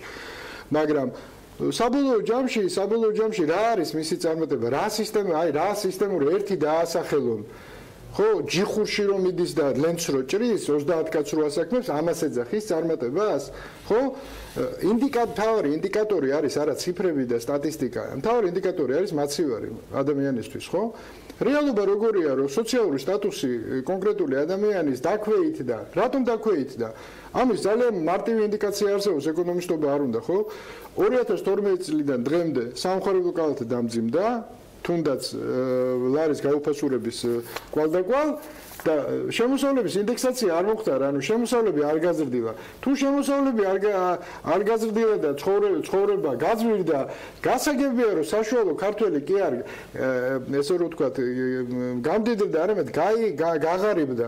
რა აქვს ამაყვერთი ძალიან მაინტერესებს. ანაკლიის სპორტი? ანაკლიის სპორტზე გვექნება სერიოზული ლაპარაკი მასთან. და იქ არის ძალიან მძიმე კითხვები და ეს კითხვები დაისმევა. მაგალითად დეტალებში არ შევალ ჯერჯერობით ამის რომ მოდის დღა ეს უკვე ჩაშვებული პროექტია. მე რა ჩაშვებული მით უმეტეს რომ აქ ინვესტორმა იმუშაოს კეთო მე ინვესტორებთან სულ არ მაქვს პრეტენზია. მე პირადად მასთან მაქვს პრეტენზიები. მასთან კონკრეტული ინტერესი. ძალიან მძიმე კითხვები დაისმევა მასთან. ინტერესი არ არის. საინტერესო რამეს ამბობთ ბატონო გია ახალი პრობლემა ჩნდება. ძალიან დიდი პრობლემა პირადად მისთვის კი ბატონო. რაც შეეხება ოცნების ერთი ნაწილის ეჭვიანობას მოთას დავარქვათ რომ ევროპულ საქართველოსთან თანამშრომლობს ვიღაც ჰიპოთეტურად ვერც ამბობს ვერავინ ვინ მაგრამ გადაწყვეტილებებზე გავლენის მომხდენად სახელდება ბოკერიას გუნდი აი დღესაც ბოკერიას წარდგენილი კანდიდატი გახდათ ნინია კაკაბაძე ბოკერიას ევროპული საქართველოსი ეს ამ საფუძველი აქვს როგორ ფიქრობთ? მე მგონი არა აქვს ეს თანამშრომლობა ალბათ რაღაც ტიპის თანამშრომლობა იყო მაგრამ ეს არ იყო ალიანსი ხო ეს იყო გარკვეულწილად იმის ფასად რომ მიშა შეაგინე ხო დღევანდელი ხელისუფლება ხო ამ ფორმულით მუშაობს რომ ვინც მიშა შეაგინებს ხო მზად არის რომ ყველას მწვანე აუნთოს აი მხოლოდ ამ დონეზე ხო ოღონდ მიშა შეაგინე და რა გინდა იქ უგულავას პრობლემა აქვს გადავწყვეტ იქ გეზერაშვილთან რაღაც პრობლემებია ყველაფერს გადავწყვეტ და ერთ-ერთი პირობა არის მიშა შეაგინე აი და ქართული ოცნება ისეთ როგორ იქცევა რომ თან სისხლიან 9 წელზე ლაპარაკობს და თან მზად არის ნებისმიერ გაურიგდეს საბოლოო ჯამში კოლექტიურ მურუსიძეს რაც ვეძახი იმას გაურიგდეს ერთ-ერთი პირობით მიშა შეაგინე დაახლოებით წარმოიდგინე ნიურნბერგის პროცესზე რომ პროკურორს მოეთხოვა მჟავდებულთა სკამზე მჯდომნი ადამიანების რომ გამოდით ახლა თქვენ ჰიტლერს შეაგინეთ ყველამ და გაგიშვებთ სახლებში მეცაც გერმანიის ხელისუფლებაში დაგტოვებთ ესე მოიქცა ქართული ოცნება თან ლაპარაკობს ფაშიზმზე და სისხლიან 9 წელზე თან ხელი მოაწერა ყველასთან ვინც მიშა შეაგინა ვინმე დატოვა დაუსაქმებელი ქართულმა ოცნებამ ეს არის მთავარი განხეთქილების თემა ფასეულობით ხვაობაზე როცა საუბარი ნუ ეს არის ერთ-ერთი ეს მართლა აღელვებს ოცნების ნაწილს გავლენების თემა ეს არ მგონია რომ ეს უკვე ხელი ჩაქნეული აქვს და ყველამ ჩაიხუტა უკვე დიდი ხანია მურუსიძე გულში ხო და დეპუტატები ეხა ნინია კაკაბაძე გაუხდათ პრობლემა დეპუტატები უზით გვერდზე ხო კიდევ ერთხელ მეორე ადეიშვილის ბოდიში შისწორკები ბოდიში ამ რუსულ თქმაზე ხო? ხო, ისინი უზით გვერდზე და თურმე ნინია კაკაბაძე ყოფილა. ნინია კაკაბაძე მე ვეკითხები ქართული ოცნების ყველა წარმომადგენელს. ნინია კაკაბაძე უფრო დიდი პრობლემაა ამ ქვეყანაში თუ მურუსიძე. იგივე გირგულიანთან დაკავშირებით, რომელი უფრო დიდი ნინია კაკაბაძეა პრობლემა, ამას მეტყვიან? ხო, მაგრამ ეს არის საბაბი, ეს არის უბრალოდ საბაბი, რომ რაღაცის გამო შიგნით ერთმანეთს ევაჭრონ. ეხა ვისი ლობირებული პრეზიდენტობის კანდიდატი აღმოჩნდება ფინალში, საბოლოო ჯამში, ხო? ეს არის ძალიან ბანალური, ძალიან ჭუჭყიანი, მე ვიტყოდი, პოლიტიკური ვაჭრობა და მეტი არაფერი რა. ბატონ ლევან, თქვენ რომ თქვით, რომ მეორე ვადის ბოლოს ეს მოსაუბნელი იყო, თქვენ ფიქრობთ, რომ შეიძლება ოცნება დაიშალოს, აი რის საფუძველზე ჯერჯერობით ალბათ უნდა ვთქვათ, რომ ეს რა კი ერთი კაცის ხელშია ეს პროცესი, იმ კაც ანგარიში ეწევა, ხო, ყველას მხრიდან ვინც შესულია პარლამენტში, აი როგორ გესახებათ ეს პროცესი? იცით რა, დაპირისპირების გარე გამოხატულება ხო ესეთია, ძველები და ახლები. ესეთი იყო ყველგან, რომლებმაც დაიწყეს პარტია, ესე დავარქვათ, კი ბატონო. ვინც იბრძოლა. მე ახალმოსული და შესაბამისად, როგორც წესი, ასე ვთქვათ, ბრძოლის შინაარსი კონცერტებოდა ერთი რამის ირგვლივ, რომ ძალაუფლება შეენარჩუნებინათ მომდევნო პერიოდისთვის, ან გაემტკიცებენ, უფრო გაეზარდათ გავლენის ხარისხი. ხო, ამას უყურებთ. ეხლა ფაქტია, რომ რეალურად ძველ და ახალ, ასე ვთქვათ, თაობას პარტიისას შორის დაპირისპირება საპარლამენტო სიის შედგენის დროს და შემდგომ თვითმმართველობის არჩევნების დროს, სიების შედგენის დროს, ალაგ-ალაგ მედიაშიც იჩენდა ხოლმე თავს, რაღაც კვოტირებებთან, ვიღაცა უკმაყოფილო იყო და ასე შემდეგ. ბუნებრივია გაგრძელდა და კიდევ უფრო გაგრძელდება. აქვე, რადგან ესე საჯაროდ გამოვიდა და გედი პირველი იყო, არ გამოურიცხაო, რომ ასე ვთქვათ, გარკვეული საუბრები თვითონ პარტიის თუ გნებავთ პარტიის შიგნით პარლამენტის შიგნით უკვე იყო და შესაბამისად ეს კომენტარები, რასაც უკვე თვალყურს ვადევნებთ, რომელთა შინაარსი ესეთია, რომ ციტრა ჩვენ ამ თემაზე საუბრებს გავაგრძელებთ შიგნით, როგორც ბატონ გია მაგნიშნა. გარკვეულწილად ვაჭრობის და ანუ მოდით აი აქ დავსვათ საკითხი, რაზე დგას ოცნება რა მთავარ ფასეულობაზე, გარდა იმისა, რომ იბრძოლა ეს არის ხრებზე. მეძე არაფერი. ეს არის ჩვენი პარტიული სისტემის მინუსი. ფაქტორზე. მე არ გვაქვს. ბიძინა ივანიშვილზე კი არ არის კონკრეტულად, მის ფაქტორზე. ერთ-ერთი ძალის ცენტრი ამ ქვეყანაში დღეს არის ბიძინა ივანიშვილი. მთელი ქართული ოცნება პარაზიტირებს მის რესურსებზე. თქვენს არერთხელ გითქვამთ, მაგრამ ეს არის თუ არა ივანიშვილის სურვილი თვითონ. როგორც ყველა დიდი რესურსის მატარებელი სამყაროში. არ არის მის სურვილი. მეორე პოლუსი, მესამე, მეხუთე, ავტომატურად ისიც გაორებულია ადამიანურად. ერთის მხრივ ის მზად არის, რომ ძალაუფლება გადასცეს ადამიანებს, მაგრამ მეორეს მხრივ ეს ადამიანები უკან უგდებენ ამ ძალაუფლებას, იმიტომ რომ შეეჩვიენ ამ კომფორტს, ხო, რომ თვითონ თამაშობენ სახლობანას და ყველაფერი ბიძინას ბრალდება, ხო? დღეს ხო ამ ქვეყანაში ყველაფერი ბიძინას ბრალია. ეს არის ძალიან არასამართლიანი პირდაპირ გეტყვით, იმიტომ რომ დარწმუნებულია 80%, რაც მას ბრალდება, მან არც კი იცის. და ესენი არიან გაყუჩებულები, იმიტომ რომ ამ კომფორტში ცხოვრობენ. ესე პარაზიტის თვისება ეს არის, ხო? რომ ესე რომ ვთქვათ, ამ სხეულით იკვებება, ამ სხეულიდან და თვითონ აფრის გაკეთება არ უნდა, ხო? მისია რომ ამ რესურსებიდან იკვებება. გამოდის რომ მის ერთობა რაღაც ფაქტორზე დგას და არა რაიმე კონკრეტულ ფასეულობაზე, რაღაცა კონკრეტულ იდეაზე.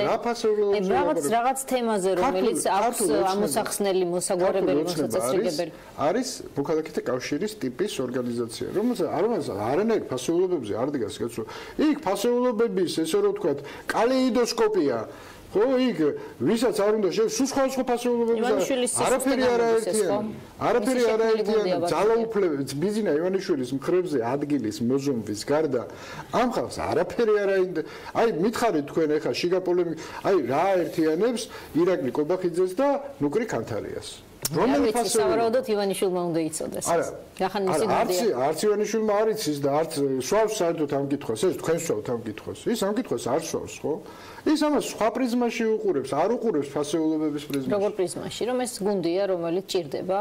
ხო, ნუ ესე იგი, ის მრავალფეროვნებაში რაღაც ხიბლს ხედავს და სინამდვილეში პოლიტიკურ ძალაში მრავალფეროვნება, ფასეულობათა მრავალფეროვნება ეს არ შეიძლება მოხიბლავი იყოს, ჩვენ ეს კარგად გვესმის. აი, როგორ შეიძლება ეს კონვერტირდეს ან მაქსიმალურ პოზიტივში ან მძიმე ნეგატივში, როგორ ფიქრობთ ორი წლის ვადის ფინალში? ეს იქნება შანსი ჩვენთვის, წეგანაც აღვნიშნე, ეს საბოლოო ჯამში არც არავისი ბრალი არ არის ჩვენი პარტიული სისტემა, რომელიც ამ დღეშია, თუ კი ამ მიმართულებით რეფორმები არ დაიწყო და მე ვფიქრობ ეს არის დღევანდელი დღე არის სწორედ კარგი პერიოდი იმისთვის რომ დაიწყოს არა ერთ პარტიასთან ერთობაში, არამედ ზოგადად პარტიული სისტემის რეფორმასთან, რომ ბიუჯეტზე არ იყვნენ მიბმულები დაუშვათ ამ ფორმით როგორც არიან და ასე შემდეგ. იგივე პარტიულ წარმოგიდგენიათ ესე იგი პარტია, პოლიტიკური პარტია, რომლის უმთავრესი ფუნქცია არის ხალხის ნების გადათარგმნა, ტრანსფორმაცია ხელისუფლებასთან მიტანა, ხელისუფლებაში მოყვანა, ხო სწორია?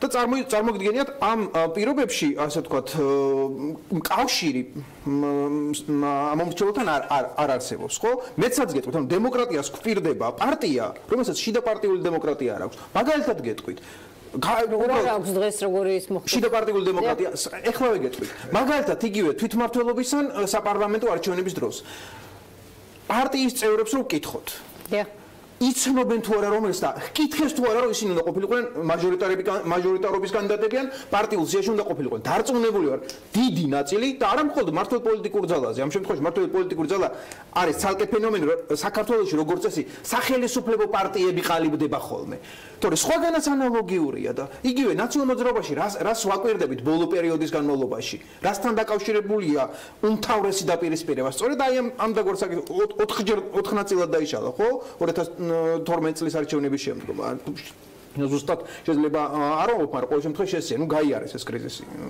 მეტი რაელის წინ ვერაფერს ვერ გეტყვი. უმთავრესი არის რა, რომ რეალურად ამ პროცესის პარალელურად პარტიული სისტემის რეფორმა დაიწყოს, ეს ერთი და მეორე. რა შეიძლება იყოს, მე ვფიქრობ, რომ რეალურად აი რაც ბატონმა გიამას თქვა, არაფორმალური და ფორმალურისკენ სულა, ანუ პოლიტიკური კულტურის ასე ვთქვათ, კონტურები შეიძლება გამოიკვეთოს, მხედველობაში მაქვს ის გარემოება, რომ აი ამ ქიშპობაში თავის სიტყვას, გადამწყვეტ სიტყვას, როგორც ამ არჩევნებზე, ასევე 2020-ისთვის იტყვის პირდაპირ ლეგიტიმაციის მქონე ერთადერთი ადამიანი, პერსონალური ლეგიტიმაცია მაქვს მხედველობაში უახლოეს პერიოდისა, მხედველობაში ქალაქ თბილისის მერი, რომელსაც ხალხის მანდატი უდევს ჯიბეში და რომელიც სავარაუდოდ, ასე ვთქვათ, გადაწყვეტს, მისი მხარდაჭერა გადაწყვეტს, როგორც საპრეზიდენტო კანდიდატის შერჩევის და მერე მისი წარმატების, ასე ვთქვათ, საკითხს, ასევე 2020-ში საპარლამენტო არჩევნებს. არა, მე ვამბობ, რომ იგი ერთპიროვნულ ლიდერად ჩამოყალიბდა, მაგრამ ის გაუნაწილ ფაქტორად ჩამოყალიბდა არჩევით და ფიქრობთ, რომ მას ექნება გავლენა. მე აბსოლუტურად სხვა მოსაზრების ვარ კახიკალაძის პერსპექტივაზე, ხო? არ დავიწყებ ჯერჯერობით ამაზე ბევრ საუბარს. რატომ მან ვერ აჩვენა საკუთარი შესაძლებლობა? მას აქვს თავის თამასა, ის მიუახლოვდა ამ თამასას და მე ვფიქრობ, ეხლა დაიწყება მისი დაგმასვლა ნელა. ასე სწრაფად? კი. რა შეეხება აი ფაქტორს, ხო თქვენ ამბობთ, რომ ივანიშვილი ხრებზე აქვს მოზომილი ყველას სივრცე და შესაბამისად ამაზე დგას ოცნება.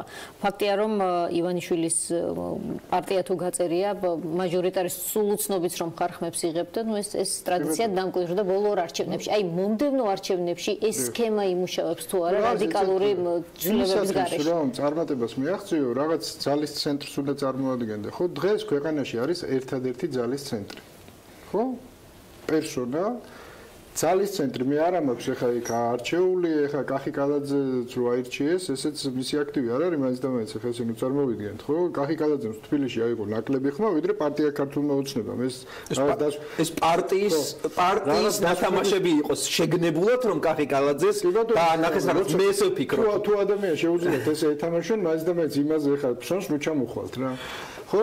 მე არ ჩაბოვდია მე ესე ვფიქრობ. ესე იგი მე ვამბობ მარტივ რაღაცას, რომ აი სანამ არ გაჩნდება ალტერნატიული ძალის ცენტრი, მანამდე ეს სიტუაცია იქნება, ანუ მოთხოვნილება არის ალტერნატულ ძალის ცენტრზე, არის დეფიციტური მოთხოვნილება, მე ვიტყვი, იმიტომ რომ ის ორი ძირითადი პოლიტიკური ძალა, რომელიც აი ამ შულერულ თამაშს გვეთამაშება და მიშა უკვე გამოჩნდა როგორც ქართული ოცნების შტაბის უფროსი, ხო? ის შტაბის უფროსი ხო მიშაა. და დაიწყო უკვე მუშაობა იქიდან ქართულ ოცნებაზე. უკვე დაიწყო მის გვირაბის გათხრა, ესე რომ ვთქვათ, ან აულებაში როგორ ამოხეთქავს იმათ შადრევნად და ამაზე ლაპარაკები.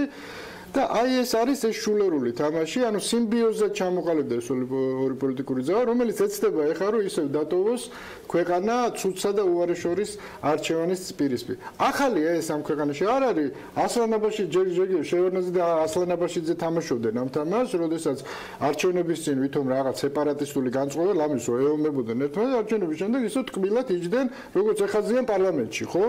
ნაციონალური მოძრაობის ორივე ნამსხვრევი და ანუ ეს არის თამაშის წესები. ეხლა ვნახავთ WikiLeaks, მიშა სააკაშვილი როგორ ურეკავს მელიას და ავალებს რომ იქ იარაღი მოიმარაგოს და იქ საბურავები, მერე გაშიფრებს გვაჩვენებენ ესე რომ თქვა რაღაცას, მერე სადღაც სცენარი არ შეიცვლება, ფანტაზია არ იქნება უფრო რადგან როდესაც ვერ ქმნი პოზიტიურ დღის წესრიგს, ხო? ისევ ნეგატიურ ნარატივს უბრუნდები.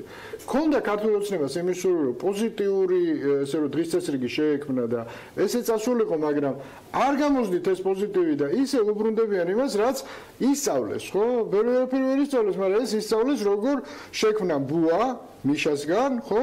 და აი ამ წინააღმდეგობას ფიქრობთ და ეს მიშასაც აწყობს, მეცაც გეტყვით, რატო? იმიტომ რომ მიშა სააკაშვილის გეგმა დღეს არ არის არჩევნების მოგება.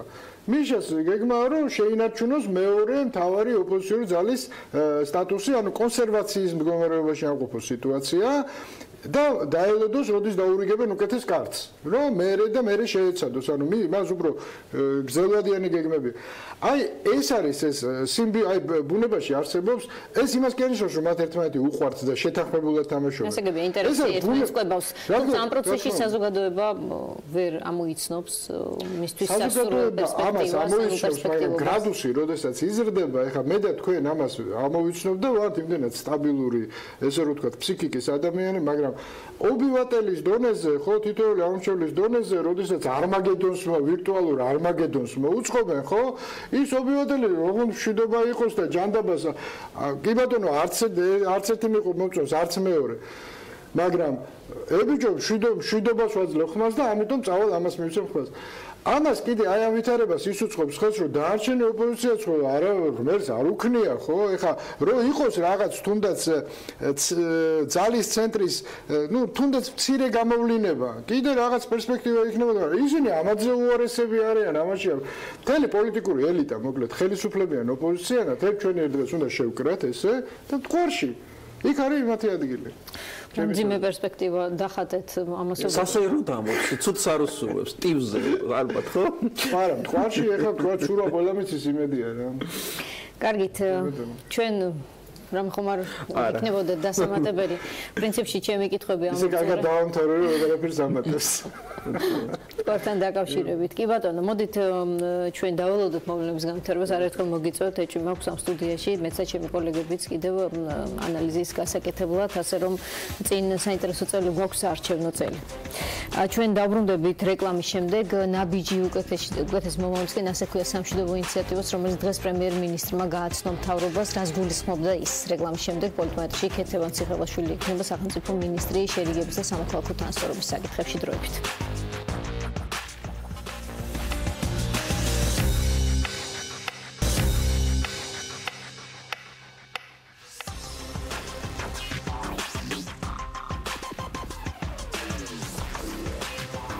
პრემიერს ახალი ინიციატივა აქვს ნაბიჯი უკეთესი მომავლისკენ ოკუპირებულ ტერიტორიაზე მცხოვრებთა დაინტერესებას ისახავს მიზნად, როგორც რამდენიმე ასპექტი აქვს სავაჭრო ეკონომიკური ურთიერთობების გაძლიერება, განათლების სფეროში მეტი შეთავაზებები და იმ სარგებლის მიღების შანსების ზრდა, რასაც საქართველოს მოქალაქეებს უვიზო მიმოსვლა და ევროპასთან თავისუფალი ვაჭრობის შეთანხმება აძლევს. ქეთევან ციხელაშვილი სახელმწიფო მინისტრი შერიგებისა და სამოქალაქო ტრანსპორტის საკითხებში არის ჩვენთან ახლა ხაზზე. მადლობა ქალბატონ ქეთევან ჩართვისთვის ვიდრე პირველ კითხვას დაგისვა მანამდე მინდა რომ საზოგადოებას უთხრა რომ საერთაშორისო მხარდაჭერა ამ ინიციატივამ უკვე მიიღო ამერიკის შეერთებული შტატების საელჩო საქართველოს მთავრობის სამშვიდობო ინიციატივას მიესალმება იგივე თქვა ევროკავშირის წარმომადგენლობამ ფედერიკა მოგერინის პრესდივანი ამბობს რომ მხარს უჭერს საქართველოს მთავრობის ინიციატივებს რომელთა მიზანიც გამყოფ ხაზებზე ხიდების აგება და ჰუმანიტარული გამოწვევებთან გამკლავება გერმანიის ელჩის განცხადება ახალი ინიციატივით საქართველოს მთავრობა კვირიკაშვილის ხელმძღვანელობით სიმამაცსა და შორტშრუტელობის დამტკიცებას ცდილობს, თუმცა იგივე განწყობა ბუნებრივი არ არის ოკუპირებული აფხაზეთის ხელისუფლებისგან, იქ საგარეო საქმეთა მინისტრმა თქვა, რომ ერთადერთი ნაბიჯი უკეთესი მომავლისკენ საქართველოს მიერ აფხაზეთის რესპუბლიკის აღიარებაა. მოკლედ ვკითხოთ მინისტრს რა საფუძველზე აქვს პერსპექტივა ამ კონკრეტულ ინიციატივას. ქალბატონ ქეთევან, როგორ უნდა მოხდეს ურთიერთობების გააქტიურება, მაშინ როდესაც ინიციატივა სამმხრივია პრინციპში და საოკუპაციო ზოლს აკონტროლებს რუსული მხარე მთლიანად. დიდი მადლობა. დავამატებდი თუ შეიძლება ამ ჩამონათვალს და შესაძლებლობას გამოვიყენებ, რომ მადლობა გადაუხადო ასევე ბრიტანეთის ელჩს და ნიდერლანდების ელჩს და მე ვიცი, რომ ძალიან ბევრი ჩვენი სხვა საერთაშორისო პარტნიორიც მხარს უჭერს ამ ნაბიჯს, ამ ინიციატივებს, რადგანაც პირველ რიგში ეს არის საქართველოს მთავრობის ძალიან მყარი განაცხადი სამშვიდობო კურსის შესახებ და ურყეობის შესახებ, მიუხედავად ძალიან ბევრი პროვოკაციისა და სიტუაციის სიმძიმისა, მით უფრო იმ ტრაგიკული მოვლენის ფონზე, რომელიც სულ ახლახან მოხდა და ძალიან მძიმე დღეები გავიარეთ ერთად, არა მხოლოდ არჩილ ტატონაშვილის სიცოცხლის ხელყოფის დღეს, არამედ მისი ცხედრის გადმოსვენების გაჭიანურებისასაც. აქედან გამომდინარე, ჩვენ კარგად ვაცნობიერებთ, რომ ყველა მსგავსი ქმედება არის მიმართული სწორედ ხალხთა შორის დაპირისპირების და დაძაბულობის ესკალაციის გაღვივებისკენ და ამ სამშვიდობო კურსის შერყევისკენ, ამიტომ ჩვენი რეაქცია, ჩვენი პასუხი არის და მომავალშიც იქნება ჩვენი თანმიმდევრული, პრაგმატული პოლიტიკა, რომელიც გათვლილი არის კონკრეტულ შედეგებზე. გასაგებია, თუმცა მაინტერესებს აი რაზე არის, რაზე დგას ეს ინიციატივა, თუ შეიძლება მაშინ, როდესაც ჩვენ ხედავთ რა მდგომარეობაა ოკუპანტის რეჟიმის მთლიანად მაკონტროლებლის მხრიდან, რა დამოკიდებულებაა და პრინციპში კომუნიკაციის შესაძლებლობაც არ არსებობს ამ ეტაპისთვის. რისი იმედი გაქვთ? პირველ რიგში ეს ინიციატივები პირდაპირ ეხმიანება იმ საჭიროებებს და ინტერესებს, რომელიც აქვს მოსახლეობას და ბუნებრივია ჩვენ შესწავლილი გვაქვს არაერთი კონსულტაცია, შეხვედრა, მათ შორის გამყოფი მხარეს იქით ამ მხარეს ცხოვრებ ადამიანებთან უძღოდა ამას წინ. ამიტომ ეს არის ძალიან რაციონალური შეთავაზებები და ხშირ შემთხვევაში ასევე გამოყენებული არის სტატუს ნეიტრალური და დეპოლიტიზირებული მიდგომები, რაც ბუნებრივია არ ნიშნავს იმას, რომ ჩვენ ვაპირებთ სტატუსთან დაკავშირებული ხედვის რაღაცნაირად გადაფასებას ან სტატუსის საკითხის სრულად იგნორირებას, კონკრეტული ამოცანების გადაჭრისას ჩვენ არ ვეხებით სტატუსის თემას და ეს გამოსავლები მოვიძებნეთ ხშირ შემთხვევაში, რაც გაუადვილებს მოსახლეობას და საზოგადოების დაინტერესებულ ჯგუფებს, რომ ჩაერთონ ამ ინიციატივებში და რა თქმა უნდა, ამით იქნება შესაძლებლობა იმისა, რომ გაფართოვდეს ურთიერთობები, წახალისდეს კონტაქტები უკვე გამყოფი ხაზის ორივე მხარეს ცხოვრებ მოსახლეობას და საზოგადოებებს შორის. ეს ინტერესი არსებობს, თქვენ ახლა ახსენეთ კონკრეტული განცხადება de facto ხელისუფლების წარმომადგენლის მხრიდან. მე პირდაპირ გეტყვით, რომ არ ქონია მოლოდინი, რომ ამას ექნებოდა ღია, აშკარა მხარდაჭერა და გამოხმაურება პოზიტიური. თქვენ ალბათ შინაარსაც გაეცანით, საუბარი არის იმაზე, რომ უნდა მოხდეს აღიარება, ანუ სრულად უკიდურეს პოზიციაზე და ბუნებრივია არც ერთი ნაბიჯი საქართველოს ხელისუფლების ან ჩვენი პარტნიორების არ არის მიმართული იქითკენ, რომ სტატუსის თემას და აღიარებას დაუკავშირდეს. პირიქით მოგახსენეთ, რომ ეს არის გამიზნული იმისაკენ, რომ მოსახლეობას დაეხმაროს სტატუსის თემებთან შეხების გარეშე. ამიტომ ძალიან რთულია ნებისმიერი მხარისმიერ არგუმენტების მოძებნა რაციონალურის, რატომ შეიძლება ეს იყოს მიუღებელი და კიდევ ერთხელ ვამბობ, მე ვფიქრობ და დარწმუნებული ვარ, რასაც ვამბობ იმაში, რომ არსებობს ასეთი ინტერესი მოსახლეობის იქით ამ მხრიდან, შეუძლებელია ადამიანებს არ აინტერესებდეთ საკუთარი მდგომარეობის გაუმჯობესება, სოციალურ-ეკონომიკური და ჰუმანიტარული მდგომარეობის გაუმჯობესება, ვაჭრობა დღეს ისედაც მიმდინარეობს უამრავი შეზღუდვის მიუხედავად, ძალიან რთული ფორმით და ადამიანებს საკუთარი სიცოცხლის და რისკის ფასად უწევთ ხოლმე აი ამ საქმიანობის წარმოება მოგეხსენებათ, იმიტომ რომ ეს არის სასიცოცხლოდ მნიშვნელოვანი საჭიროება უშუალოდ მოსახლეობისათვის. ასევე ვიცი, რომ განათლება ძალიან აინტერესებს ახალგაზრდობას და სწორედ ეს ინიციატივები აი ამ ინტერესს ეხმაურება. დიახ. რაც შეეხება სავაჭრო ურთიერთობების პერსპექტივას, თქვენ თქვით, რომ ახლა რაღაც ნიშნები ამისი არის, საკუთარი სიცოცხლის ფასად ადამიანები მართლაც და სიცოცხლის ფასად ხანდახან კვეთენ აი ამ ზონას, რასაც საოკუპაციო ზოლი ქვია. აი ამ კონკრეტულმა ინიციატივამ, ამისმა გაჟღერებამ თქვენს ოპონენტებში გააჩინა ერგნეთის ბაზრობის მოდელის რაღაცა ხედვა თითქოს და თქვენ შეიძლება რაღაცა მსგავსზე ფიქრობდეთ როგორც მოდელზე, რომელსაც მოაქვს თან კონტრაბანდა, მოაქვს თან კიდევ დამატებითი პრობლემები, თუმცა მოაქვს ამასთან რაც თქვენ გნებავთ ხალხთა შორის ურთიერთობის მეტი შესაძლებლობაც ფიქრობთ მსგავს მოდელზე და ამის შესაძლებლობა არის კიდევ ერთხელ აი ამ ჩაკეტილი საოკუპაციო ზოლის პირობებში. მე მგონია ძალიან კარგი იქნება თუ კიდევ ერთხელ განმარტავთ რას გულისხმობს ეს ინიციატივა უშუალოდ ვაჭრობის წახალისებისა გამყოფი ხაზების გასწვრივ, იმიტომ რომ იქ ძალიან კონკრეტული წინადადებები მათ შორის ინფრასტრუქტურის და მომსახურების თაობაზე, რომელიც გამყოფი ხაზის გასწვრივ უნდა განთავსდეს იმისთვის, რომ მოემსახუროს აი ამ სავაჭრო ოპერაციებს. ამიტომ პირდაპირ დაკავშირება და ასოცირება ერთმანეთის ბაზრობასთან იმ ბაზრობის თავისებურებიდან გამომდინარე და ეს არ იყო მხოლოდ ასე ვთქვათ ცხინვალის რეგიონში ამ შემთხვევაში წარმოშობილი და წარმოებულ პროდუქციაზე ორიენტირებული სავაჭრო გასვლის ადგილი. ჩვენ ახლა საუბრობთ იმაზე, რომ აფხაზეთსა და ცხინვალის რეგიონში წარმოებული ან წარმოშობილი პროდუქციისათვის გაიხსნას წვდომა ქვეყნის შიგნით ბაზრებზე, მათ შორის სავაჭრო ქსელებში და ასევე საქართველოს საექსპორტო უპირატესობის შეთანხმებების გამოყენებით, ანუ თავისუფალი ვაჭრობის შეთანხმებების გამოყენებით საგარეო ბაზრებზე, რაც ერთ-ერთი მნიშვნელოვანი კომპონენტია, რა თქმა უნდა, ვაჭრობა ორხრივი პროცესია და ასევე გულისხმობს პროდუქციის მიწოდებას გამყოფი ხაზის იქით ამ მხარეს ერთობლივი ან ინდივიდუალური ბიზნეს ინიციატივების და წახალისებას, მათ შორის ფინანსური ინსტრუმენტებით და ასევე შესაბამისი საკანონმდებლო ცვლილებებით, კერძოდ კი საგადასახადო კოდექსში, რომელიც დღეს დაამტკიცა მთავრობამ და განსახილველად გაუგზავნა პარლამენტს, არის გათვალისწინებული გარკვეული საგადასახადო შეღავათები იმ სპეციალური საწარმო სტატუსის მქონე პირებისათვის, რომელთაც მიეცემათ ნებართვა იმისა, რომ განახორციელონ ასეთი ტიპის ოპერაციები. რაც შეეხება ერგნეთის ბაზრობას, ანუ აქ არ არის საუბარი ამის რეპრიკაზე და მით უმეტეს რა კონტექსტშიც, როგორც ჩანს, ოპონენტები ამაზე საუბრობენ კონტრაბანდაზე და კარგით, აი რაც შეეხება განათლებას, რომელიც თქვენ ახსენეთ. იმიტომ რომ ამ რისკებზეც ბუნებრივია ჩვენ ვიფიქრეთ და გადაზღვევის მექანიზმები არის დიდწილად ჩადებული, მაგრამ თუ ჩემი აზრი გაინტერესებთ, კიდევ ერთხელ ვიტყვი, არაერთხელ მithქოს, რომ თავის დროზე ერგნეთის ბაზრობის დახურვა ამ ფორმით, ნაცვლად იმისა, რომ ეს რესურსი სხვაგვარად ყოფილიყო ტრანსფორმირებული და გამოყენებული, რადგან ადგილზე მართლა ქონდა მას მშვიდობის ეფექტი, ეს იყო არასწორი ნაბიჯი.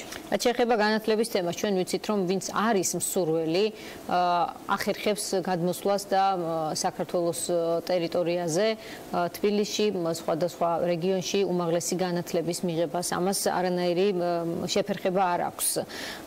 ამ შემთხვევაში დამატებით რა შეიცვლება? რითი დააინტერესებთ აფხაზ და ოს ახალგაზრდებს, საიმისოთ, რომ თქვათ მოანდომოთ ჩამოსვლა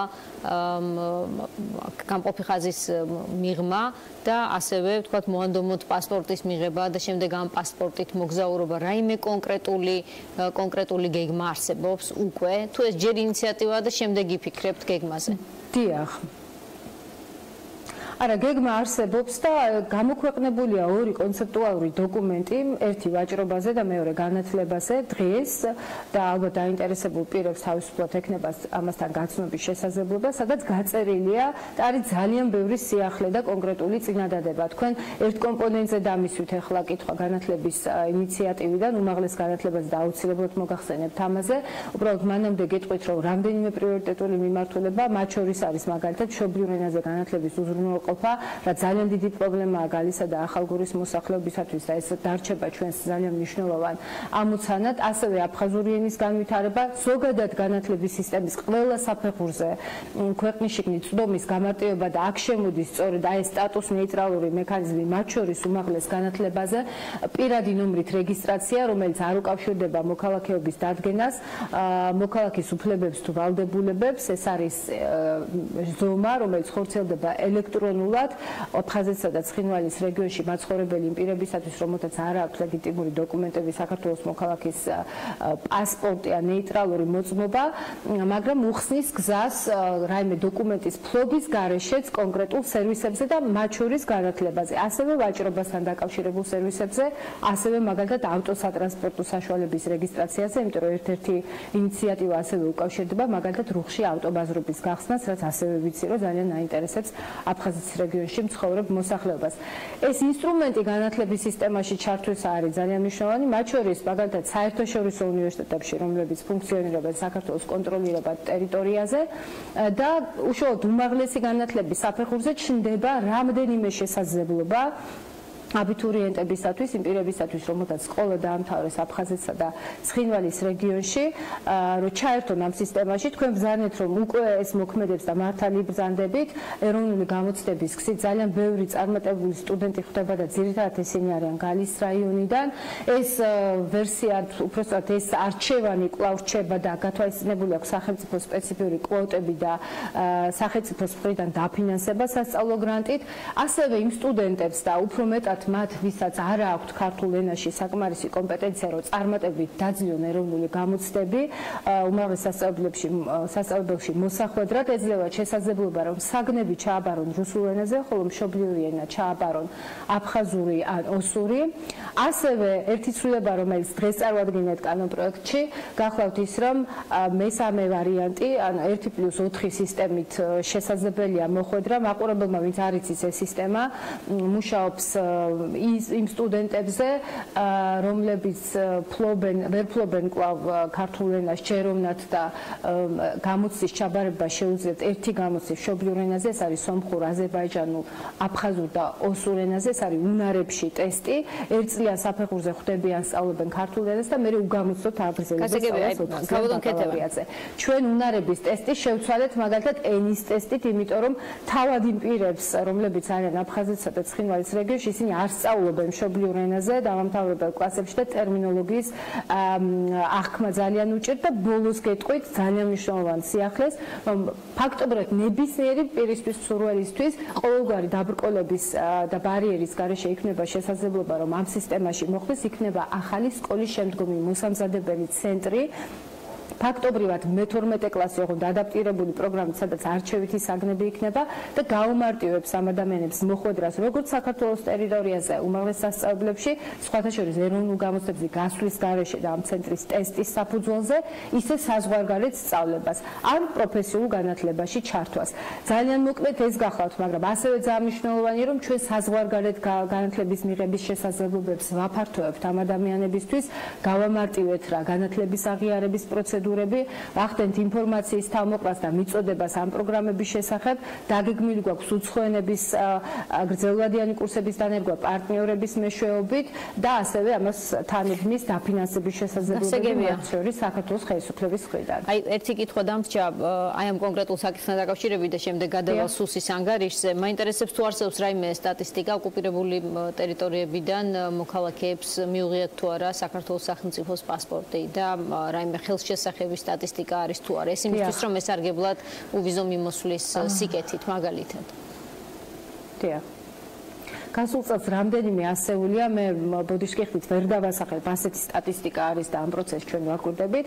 ინტერესი არის, მზარდია, თუმცა ეს არ არის ის დინამიკა, რომელიც შეიძლება შეფერხებების არარსებობის პირობებში იყოს, იმიტომ რომ თქვენ იცით, რომ ძალიან დიდი წნეხია ადამიანებზე, რომლებიც ღიად დგავენ ასეთ ნაბიჯს და მათ შორის ძალიან ბევრი პრობლემა არის გადაადგილების თავისუფლების თვალსაზრისითაც, მაგალითად საქართველოს პასპორტის მსურველი აფხაზი და ოსი მოსახლეობის ამიტომაც ამ ინიციატივების ერთ-ერთი ნაწილი ამარტივებს პროცედურულად მსურველთათვის საქართველოს პასპორტის გაცემას, რომელიც ძალიან ბევრ შესაძლებლობაზე ხსნის წვდომას, მათ შორის ევროკავშირთან უვიზო მიმოსვლით სარგებელზეც და მგონია, რომ ამ პირებისთვის ეს იქნებოდა მნიშვნელოვანი შეღავათი, იმიტომ რომ ეს დაკავშირებული აღარ იქნება ბევრჯერ, ასე ვთქვათ, შესაბამის ორგანიზმზე მიკითხვის აუცილებლობასთან და გადაწყვეტილებები მაქსიმალურად ეფექტურად იქნება მიღებული საქართველოს ხელისუფლების მიერ. ბატონ ქეთევან, დღეს სუსმა გამოაქვეყნა გასული წლის ანგარიში, რომელშიც მთავარ საფრთხედ რუსეთია დასახელებული. ამ დოკუმენტში ნათქვამია ასეთი რამ, რომ